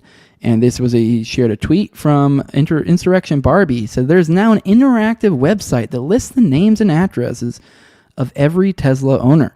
People can click on names and addresses and read about how to make a Molotov cocktail and/or commit other acts of terror. If you are a Democrat who doesn't understand that your party has been hijacked by evil, I don't know what to tell you. Ignorance is no longer a viable excuse. Top Democrats help run the NGOs that organize these protests. They funnel money through Act Blue, and they condone this. This plus the swatting, these people won't be happy till people are dead. If sane Democrats don't intervene, then a Democrat party is unsalvageable. Now, I mean, once again, obviously, Doctory, we've covered sort of the Antifa violence stuff before, and as like the recent stuff, and a lot of like Andy Ngo's coverage, and Andy Ngo would frequently kind of slip into his stuff. He would like usually slip in something along the lines of like he would usually like say with the man. Actually, should have I meant to bring up whatever tomorrow. Remind me, Zizian guys. Remind me. There's Zizian updates. But either way, like on the Zizian stuff, he would hear these like mega thread on the Zizian thing that happened that we've covered in the show, and he would like every now and then like kind of point to how like, oh, look at all these lefties that are supporting the Zizians and this and that, and you're like, and I've kind of made some comments where like, I don't know, this seems anecdotal. Like, I mean, like, yeah, you'd show some account that had like a few hundred likes or maybe 1,000 or so, I don't know how many, and it would be like, oh, look, they're clearly like they're supporting them. Look at the support they have, and you're like, I don't know, maybe. It felt like anecdotal. It felt like kind of felt boomerish to me. Now I know we've had these Tesla things going on too, and then obviously you can tie that into the swatting as Insurrection Barbie did, and you guys kind of did too. And it's like I don't know. Some of this feels like theater. Obviously, I think whenever it comes to these it's like this mass formation type stuff. Is basically there's a similar thing. It's a good way to think of it. Kind of like as we kind of learned when it came to COVID, to like the whole mass formation psychosis. Like it's a similar concept. I think you have these artificial actors that start doing certain things. That aggravate things, and then it's kind of almost a fake it till you make it thing, and then and then I think then you start getting some organic people, start trickling in because they say, oh look, this is happening, and then you become convinced it's like a real movement, kind of like how we do like color revolutions to some extent. Like we fund the shit out of it, maybe have some of our own actors really pushing it, and then it just kind of then draws in the people type deal. So it still feels like kind of meh to me. I don't know. We'll see where this goes. I mean, this is wild that they have this site that you can do that.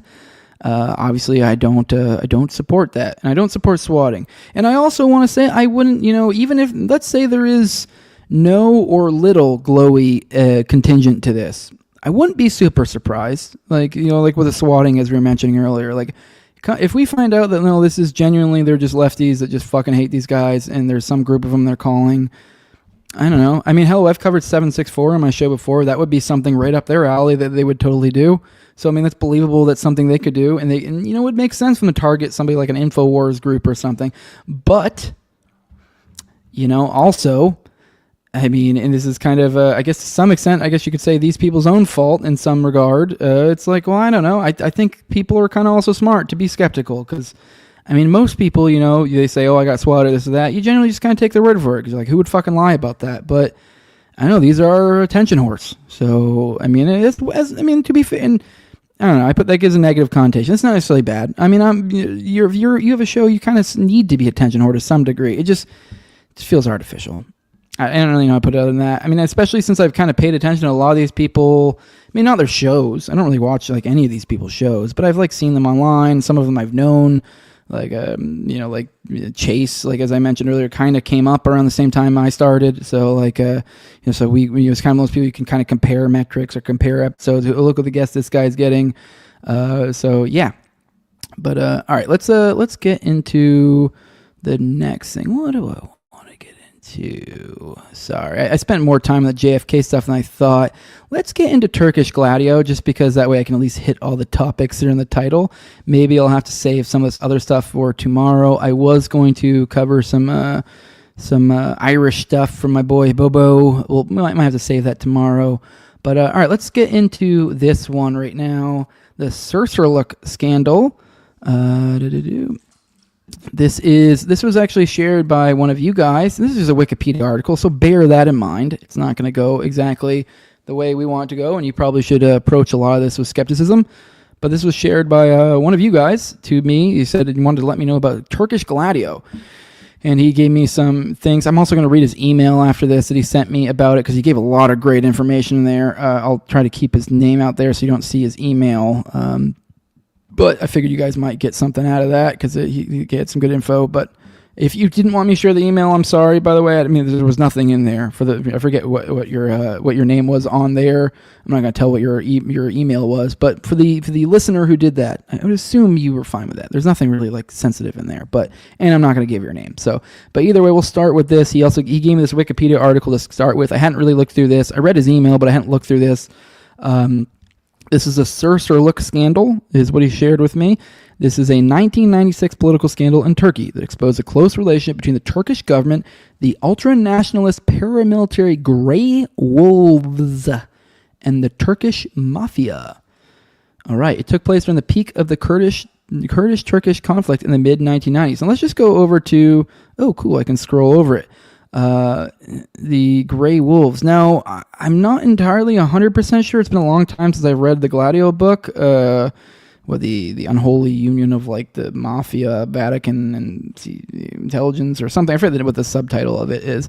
But it's been a while since I've read that. I'm almost certain the Grey Wolves were one of the. Yep, here we go, right there. I scrolled over it. This organization has long been a prominent suspect in investigations into the deep state in Turkey and is suspected of having close dealings in the past with counter-guerrilla, the Turkish branch of the NATO Operation Gladio, as well as the Turkish mafia. Among the Grey Wolves' prime targets are non-Turkish ethnic minorities such as Kurds, Greeks, and Armenians, and leftist activists. So, all right. So this Sursurluk scandal is you kind of exposed how the mafia, this paramilitary group, and the government work together, which that's kind of how Gladio presents itself in most situations. It's like a mixture of mafia, mixture of like intelligence, which I guess you could just say that's government. And then, then usually some sort of, then they also had like the Vatican too. So this one's a little bit different. You got the paramilitary group, you got the mafia, you got the government. I mean, the Vatican's probably involved too in the money side of things. So it still holds.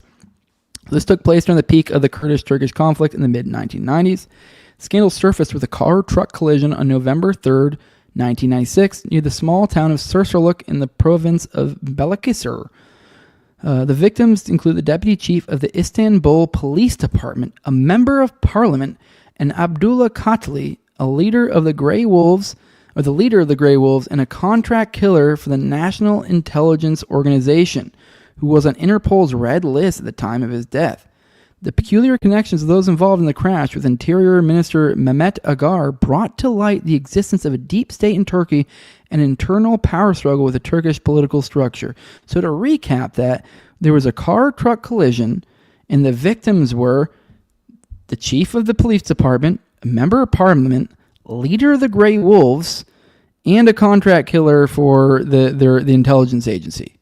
So, yeah, that's not a good look. Not a good look at all. I mean, I guess maybe they're just buddies. Maybe they're childhood friends just hanging out, getting ready to go play some cards or something. Nothing else, nothing improper going on here, but I would say not so. The infighting had its roots in the state's escalating low-intensity conflict with the Kurdistan's Workers' Party that had been taking place since 1984. Towards the end of 1992, a furious debate in the National Security Council about how to proceed was taking place. The same year, the NSC ordered a coordinated black operations campaign against the PKK using special forces. The Turkish branch of Operation Gladio, the counter-guerrilla, contributed much of these special forces. Deputy Prime Minister Tansu Killer tasked the police force under the leadership of then police chief Mehmet Agar when crippling the PKK and assassinating the leader Abdullah Öcalan. Here's a picture of the guy. Kind of seemed cool.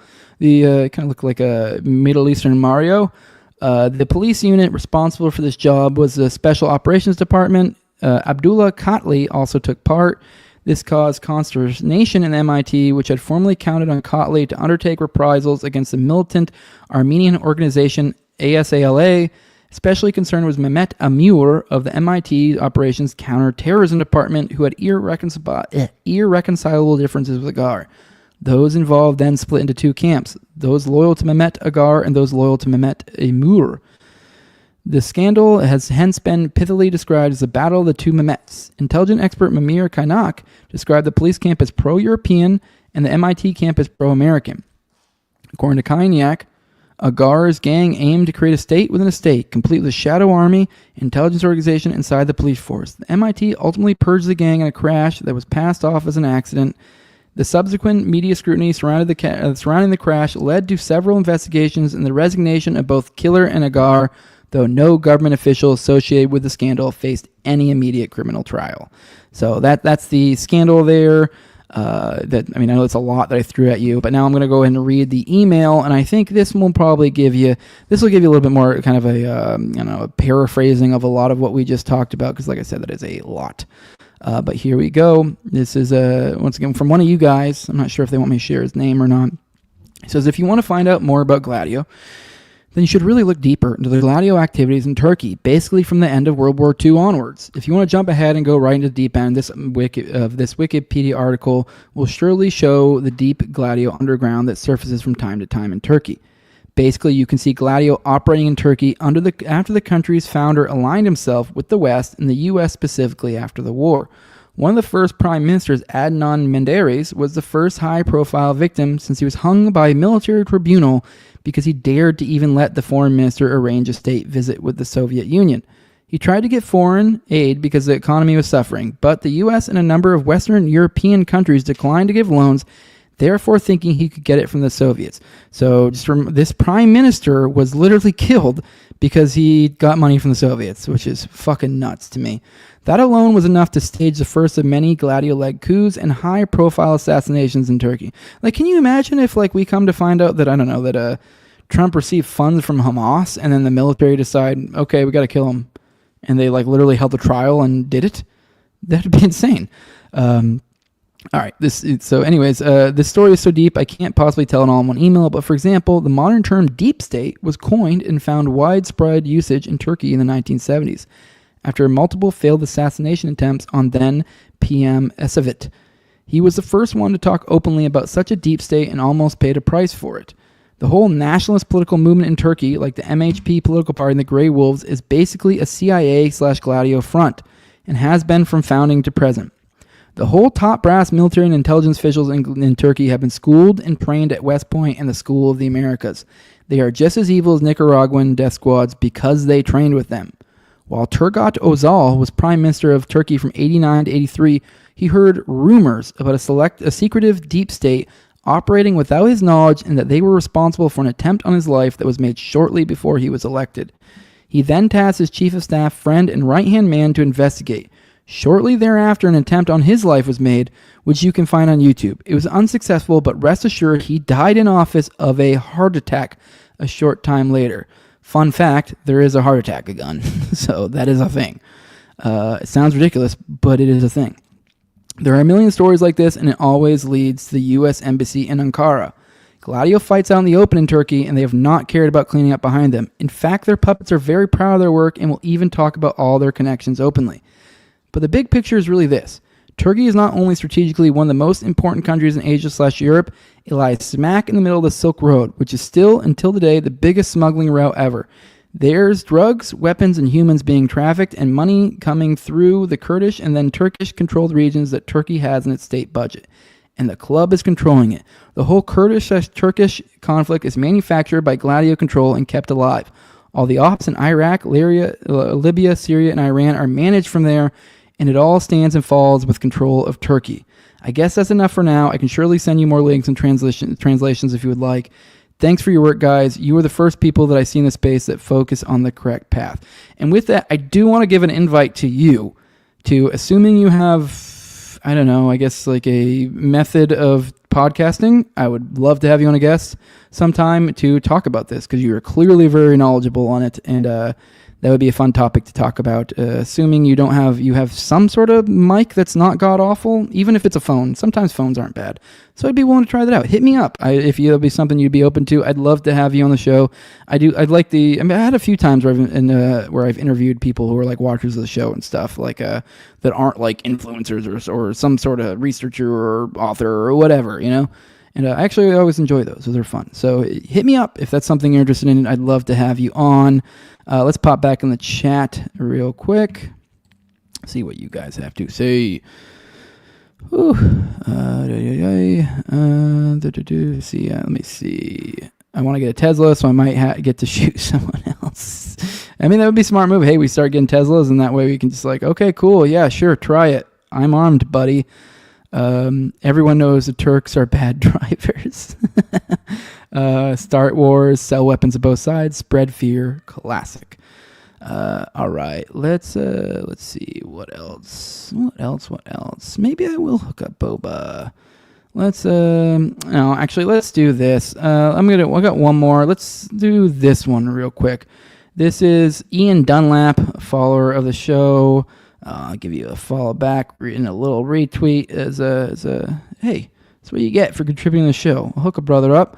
But yeah, this is from he shared something from Pippa Malmgren, she writes on economics, geopolitics, and tech, award-winning author, former U.S. presidential advisor, and tech entrepreneur. She has almost 70,000 followers, so she says that he shares this. He told us to. He says So Ian Dunlap said some good info on here on how terrible LeMay was.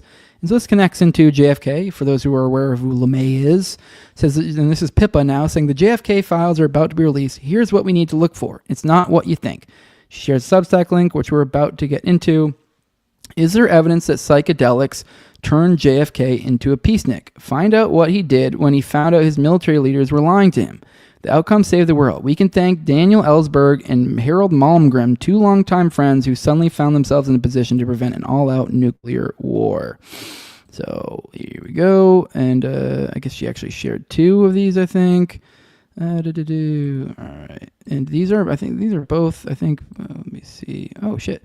Okay, here is JFK, LeMay, Mary, and That Fateful Day. Here we go. So let me see, make sure you guys are seeing. Oh, what the fuck happened? I totally brought that up. Damn it.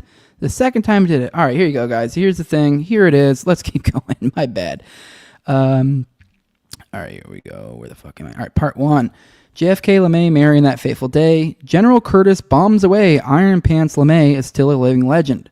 Dr. Strangelove, the mad general in the film How I Learned to Love the Bomb, was modeled after him. Now that the JFK papers are set to be released, it would make sense to look for evidence for two things. First, that LeMay had plenty of motive and opportunity to have played a part in President Kennedy's assassination. Second, the reason JFK reached out to Khrushchev and commenced arms limitation talks was because he was made aware by America's top government scientists that UAPs were appearing and even being brought down in anti-ballistic missile tests. Okay, that's kind of wild. Specifically, JFK was briefed in 3 locations on December 7th, 1962, including at Los Alamos in a missile test called Operation Bluegill Triple Prime, and became aware that this test brought a UAP down and confirmed that we are not alone in this universe. All right, wild.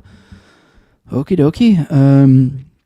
I know this because my father, Ambassador Harold Malmgren, had overseen that particular missile test because he was in charge of costing anti-ballistic missile systems for the Joint Chiefs at the time and reporting to both the Joint Chiefs and the White House. He, too, was briefed on this missile test by the head of the Atomic Energy Commission, who oversaw Area 51 and Los Alamos, namely Lawrence Preston Guise, who was Jeff Bezos' grandfather. That's interesting. Okay, shit. Jeff Bezos, he was sold to us as like, oh, we just fucking started up some bookstores. Okay, fuck you. Once again, it's always like, yeah, there's a little bit more to it than that. They're not just some like meager little bookstore owner, then you kind of then spread his business. My father had also been told by Richard Bissell, a founder of the CIA who oversaw Area 51, launched Skunk Works, and who President Kennedy fired for his part in the Bay of Pigs crisis. The results of Bluegill were so compelling that both JFK and his vice president, Lyndon Johnson, unusually together, raced out to visit Los Alamos only weeks after the test.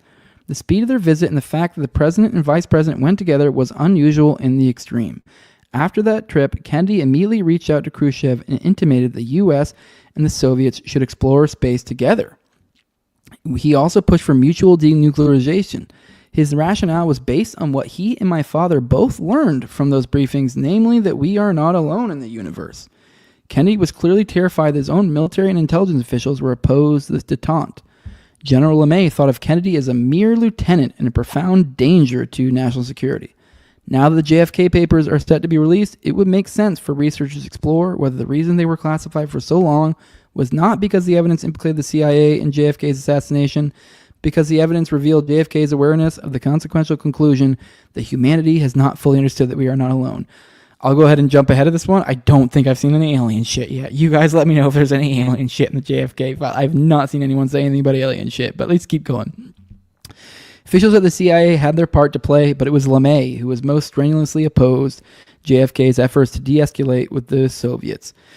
And it may be that LeMay knew quite a lot about what we now call non-human intelligence, but which was known as Foo Fighters in his day. His home air base, Wright-Patterson, became ground zero of strange goings-ons regarding anomalous phenomena.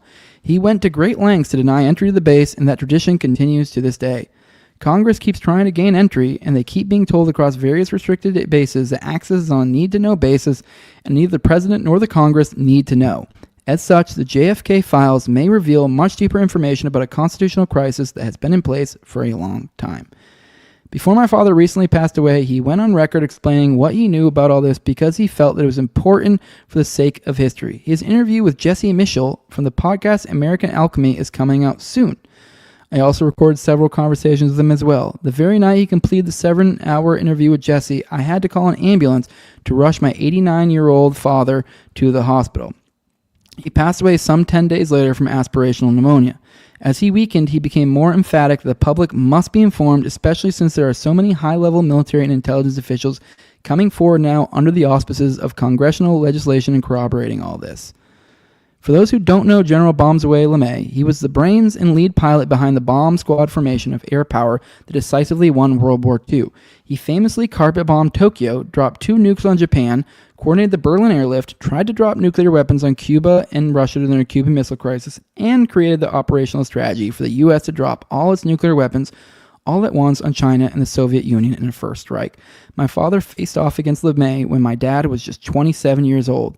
He had recently been appointed to serve as liaison between the Joint Chiefs and the White House when the Cuban Missile Crisis began. LeMay was the Chief of Staff of the Air Force and the commander of the Strategic Air Command. My dad was asked by President Kennedy and Secretary of Defense McNamara to slow LeMay and other trigger-happy generals down. This is for paid subscribers. So after that point, you're going to have to pay for it. But either way, interesting article. I will say, I'm insanely skeptical about the alien shit, as we actually surprisingly talked about on Already Dead last night. If you haven't checked that out, go check it out. That was a fun episode. We got some interesting calls last night. Keep in mind, oh shit, did I even share the article the entire fucking time? God damn it, I'm retarded. Or did I'm fucking, alright, whatever. I need to get a producer one of these days. Either way, I think you were looking at the Pippa thing the entire time while I was over here. I was over on this tab. Whatever. I'll get the hang of it. But Anyways, I want to show you this girl's thing again. She was former U.S. presidential advisor. Just saying. That's all I'm saying. And she's pushing this alien info. That's all I'm saying. I'd say be skeptical. Be very, very, very skeptical. Are there aliens out there? Maybe. I'm doubtful that this is the case here. So, with that, let's check into the chat, see what you guys have to say. Let me see. Somebody says gay. Yeah. And then Helper Crow says, most people in Silicon Valley are mind controlled in one way or another, or literally through Project Marshmallow. Susan of YouTube was one example. I've never heard of Project Marshmallow. It sounds funny though. Feel free to tag me if you find anything in that stuff in there. All right, guys. Well, I think we did it. I mean, I don't know. Maybe I probably could do maybe one more thing. I'm trying to think if there's something else I should know. I could put in here. Fuck it. Let's do Bobo's. Let's do Bobo's story. That way I can knock out all the requests from you guys today.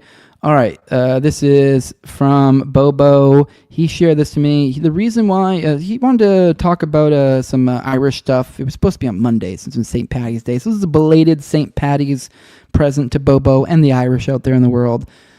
Thank you for being Irish, I guess, or something. I don't know. But anyways, this is for you guys, which, by the way, I think I'm either Irish or Scottish. I don't even know which. That's how little I care.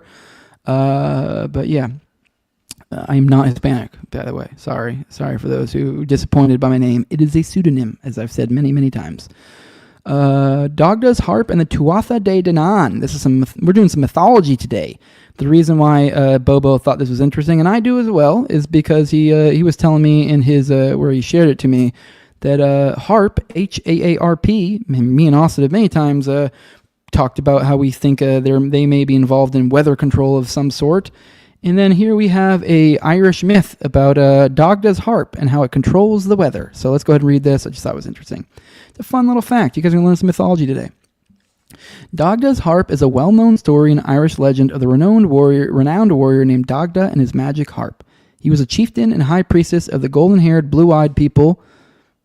All right, the Tuatha De Danann, who came to Ireland from the north and used heavy spears in battle. You could almost say those are Aryans, for those who are interested in that realm of research. That's kind of wild. All right. By the way, it is. I do find it particularly interesting. I don't have a strong opinion on it, but the concept of Aryans, it's kind of been, as of late, it's been gotten more scientific. I've seen more scientific approaches from it.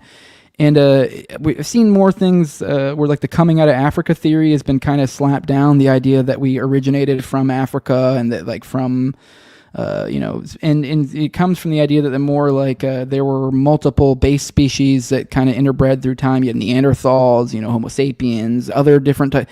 And so that because of that, you kind of got certain variations. And that's kind of how you get racist. A lot of people go with this and they go, oh, this is racist. So I'm like, I mean, are you saying it's not true? I mean, you can say it's racist, but is it true or is it not? Because then a lot of people go, oh, well, then they're saying what you're implying is that, like, well, people from this other area are a different mixture of species of humanity, of or what subspecies or whatever you want to call it, and so therefore they're like, it's almost like they're different, and so they're subhuman. Like, no one's saying that. Like, you're saying that they're just different. Like, it's I don't know. I mean, like, it's like saying a Chihuahua or a Cocker Spaniel is better. Like, they're different. They're both dogs. They're different. They're just different. I don't know. I mean, I guess you could argue which one's better, but point being, it's like there might be point being is that I've been noticing people making scientific arguments for something resembling the Aryan. An Aryan, like blue-eyed, or blonde-haired people, typically tall, in antiquity that moved through certain areas, like India being one of them. And this is where you get Aryans from. The idea of Aryans, and that doesn't mean you have to buy into the whole fucking Hitler thing or whatever the hell they were doing and the weird occult nonsense. It's just the idea that there may have been the populating of humanity may be different than the way it was presented in high school. Essentially, the idea that we all just came from Africa and then from there we found this land bridge and then blah blah blah. I'm like, no, it may be way more complicated than that, and it may go farther back than that. So. Anyways, Robert Sepper is a good person to check out for that type of info. I find it particularly incredibly interesting. Not that I'm like some crazy, like, super proud of my white heritage or something. Like, no, I'm short and not blonde haired and blue eyed. Like, it's not like I'm like taking credit for like all the Aryans. I just think it's interesting because it's kind of like a new concept of, not new, but it's a different concept of how humanity was populated, and it's based off of mythology and actual historical accounts. So it's kind of interesting because you do see this reappear often in mythology. These golden-haired, blue-eyed people, or you'll see things from areas where you would assume there shouldn't be blonde-haired, blue-eyed people, and you see. And they shouldn't have, seen blue-eyed, blue-haired people, or blue-eyed, blonde-haired people in that region, and then they have like figurines of said people. Anyway, they were supernatural beings, and the Dagda himself owned many magical items. I mean, there's a commonality too when it comes to the Aryans. Is that a lot of times in many of these mythologies, or whatever you want to say approximates the Aryans, is a lot of times they're like, superior beings of some sort. And this is where a lot of people get like the racist connotations or whatever. I don't fucking know.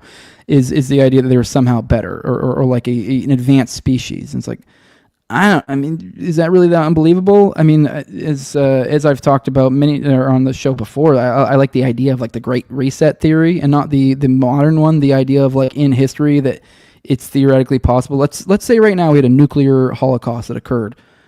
There would be likely segments of the world that probably would survive, and they would then go on.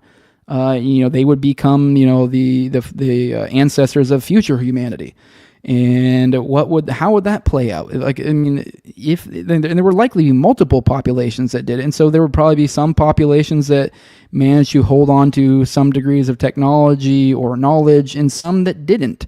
And so now you're going to see disparity between these two groups, and the disparity is going to become even more noticeable in the advent of like a literal worldwide apocalypse of some sort. And let's say you do have a population that's broken off from the rest of the group that is more intelligent, more technologically advanced, whatever. They're going to seem like gods when they show up to other indigenous populations. Does that mean they're gods? No. So anyways. They owned many magical items, such as a club that could kill 9 men with one blow and return life with its handle, and a bottomless cauldron, the Undri, that never left any man unsatisfied. His most prized magical possession, however, was his magic harp, Uathane, Dagda's magic harp. The magic harp was called Uathane, or the four-angled music. The music of Dagda's harp was known to change the seasons and also to change the emotions of men, women, and children in many ways. The Dagda played the harp for his men when they were about to go into battle to make them forget their fear and thinking only of defeating their enemies. On returning from battle, he would play the harp to make them forget their wounds and sadness over lost comrades and think only of the glory of winning. When the Tuatha De Danann came to Ireland, they began to fight with the Fomorian people who already inhabited the island. The Fomorians had dark hair, dark eyes, and carried spears of gold and bronze into battle. On hearing of Dagda's harp, the Fomorians believed that taking possession of this harp was the best way to defeat the Tuatha De Danann. So when the two tribes were at war and the Dagda's home was unguarded, a number of Fomorian chieftains entered his home and stole the magic harp from the wall. Then, taking their wives and children, they fled as far as they could, confident that the Fomorian army could now defeat the Tuatha De Danann. They found an abandoned castle to take refuge in and hung the stolen harp upon the wall of the banquet hall. Searching for the harp. However, the Tuatha De Danann defeated the Fomorian army, and on discovering the missing harp, groups of men were sent far and wide to find it. The Dagda and his men eventually discovered the abandoned castle and burst into the banquet hall. The Fomorians leapt up and placed themselves between the Dagda and the harp, determined to defend their prize. Yet all the Dagda had to do was call out for his harp, and on recognizing its master's voice, the harp sprung from the wall and flew into his outstretched arms. As the Fomorians, who greatly outnumbered the Dagda and his men, began to approach with their weapons, the Dagda began to play his magic harp. He first played the music of tears, making the Fomorian women and children sob, and the men hide their faces in their cloaks to shield their sorrow. He then played the music of mirth, making the Fomorians laugh so hard they dropped their weapons and had no strength left in their bodies. He finally played the music of sleep, a soft, beautiful tune, sending all Fomorian families to a deep sleep in each other's arms. Once the Dagda was sure that all Fomorians were deeply asleep, he and his men crept away and returned to their homes. Thus, with the help of Dagda's harp, the Tuatha De Danann were able to defeat the Fomorians once and for all. Now, I don't know what the hell you're talking about, Bobo. You totally said, I swear you said this was like, it had something to do with the weather. This is emotional. This harp has emotional manipulation powers, is what it has. So I don't know. Maybe I missed something, or maybe they didn't include it in this, and you were aware of it, and it just wasn't in this. Feel free to let me know. But either way, interesting story. Made for a good jumping off point to talk about Aryans. That's always fun. It is also kind of cool to think about these blonde-haired, blue-eyed guys. If you're thinking about, especially with this harp, and this is a commonality when you hear about Aryans or some sort of blonde-haired, blue-eyed something or other in different mythologies. Is that a lot of times, as I said before, they were gods. They may have advanced some sort of crazy technology or tools. As they said here, you have the harp. They're talking about the club that could kill 9 men, a bottomless cauldron. It's like, I don't know, a lot of these things, like, I don't know, like the club that could kill 9 men. No, what do you? That could be like a rifle, I guess you could say. I don't know what that would be. I'm not saying there was a rifle at that point in time. My point being is that all it would take is, it wouldn't even really take that much of advanced technology for it to be like, oh my God, some crazy woo. So, no, am I saying there were these Aryans or whatever you want to call them were at our level of advancement? No. Could be. I mean, could be beyond it, but I doubt it. I mean, if I had to guess, I'd say probably at or below, but I don't know. I have no fucking idea. I can't go back in time, and neither can you. So we can just make up stuff and have fun with it. God damn it. What the fuck, dude? I swear I had this thing up the whole time. I don't know what is going on lately. It's just, I'm fucking, all right. This is ridiculous. All right. Well, I'm really annoyed that what the fuck is going on? Why did it do that? All right, whatever. I'm sorry it did that. I'll try to figure out what. Maybe I'm retarded. I don't know what's going on with that lately. But with that, guys, we're gonna go ahead and get out of here. Appreciate everyone who joined us today. It was a fun time, fun episode. We'll be back tomorrow. I think Austin should be joining us again tomorrow. But for those who want to support what me and Austin are doing, particularly me, I guess in this context. Make sure to leave I guess it was both of us actually here, leave a like, share, subscribe, comment, leave a 5-star review. Those sort of things help out a ton, and they cost you absolutely nothing.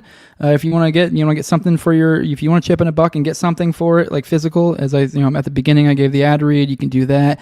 Or if you want to, just directly support the show, cash is king, baby. I'm a big fan, but I mean, obviously, if you can't afford it, please don't. I want you guys to I want my fans to be living life well and doing well in the world.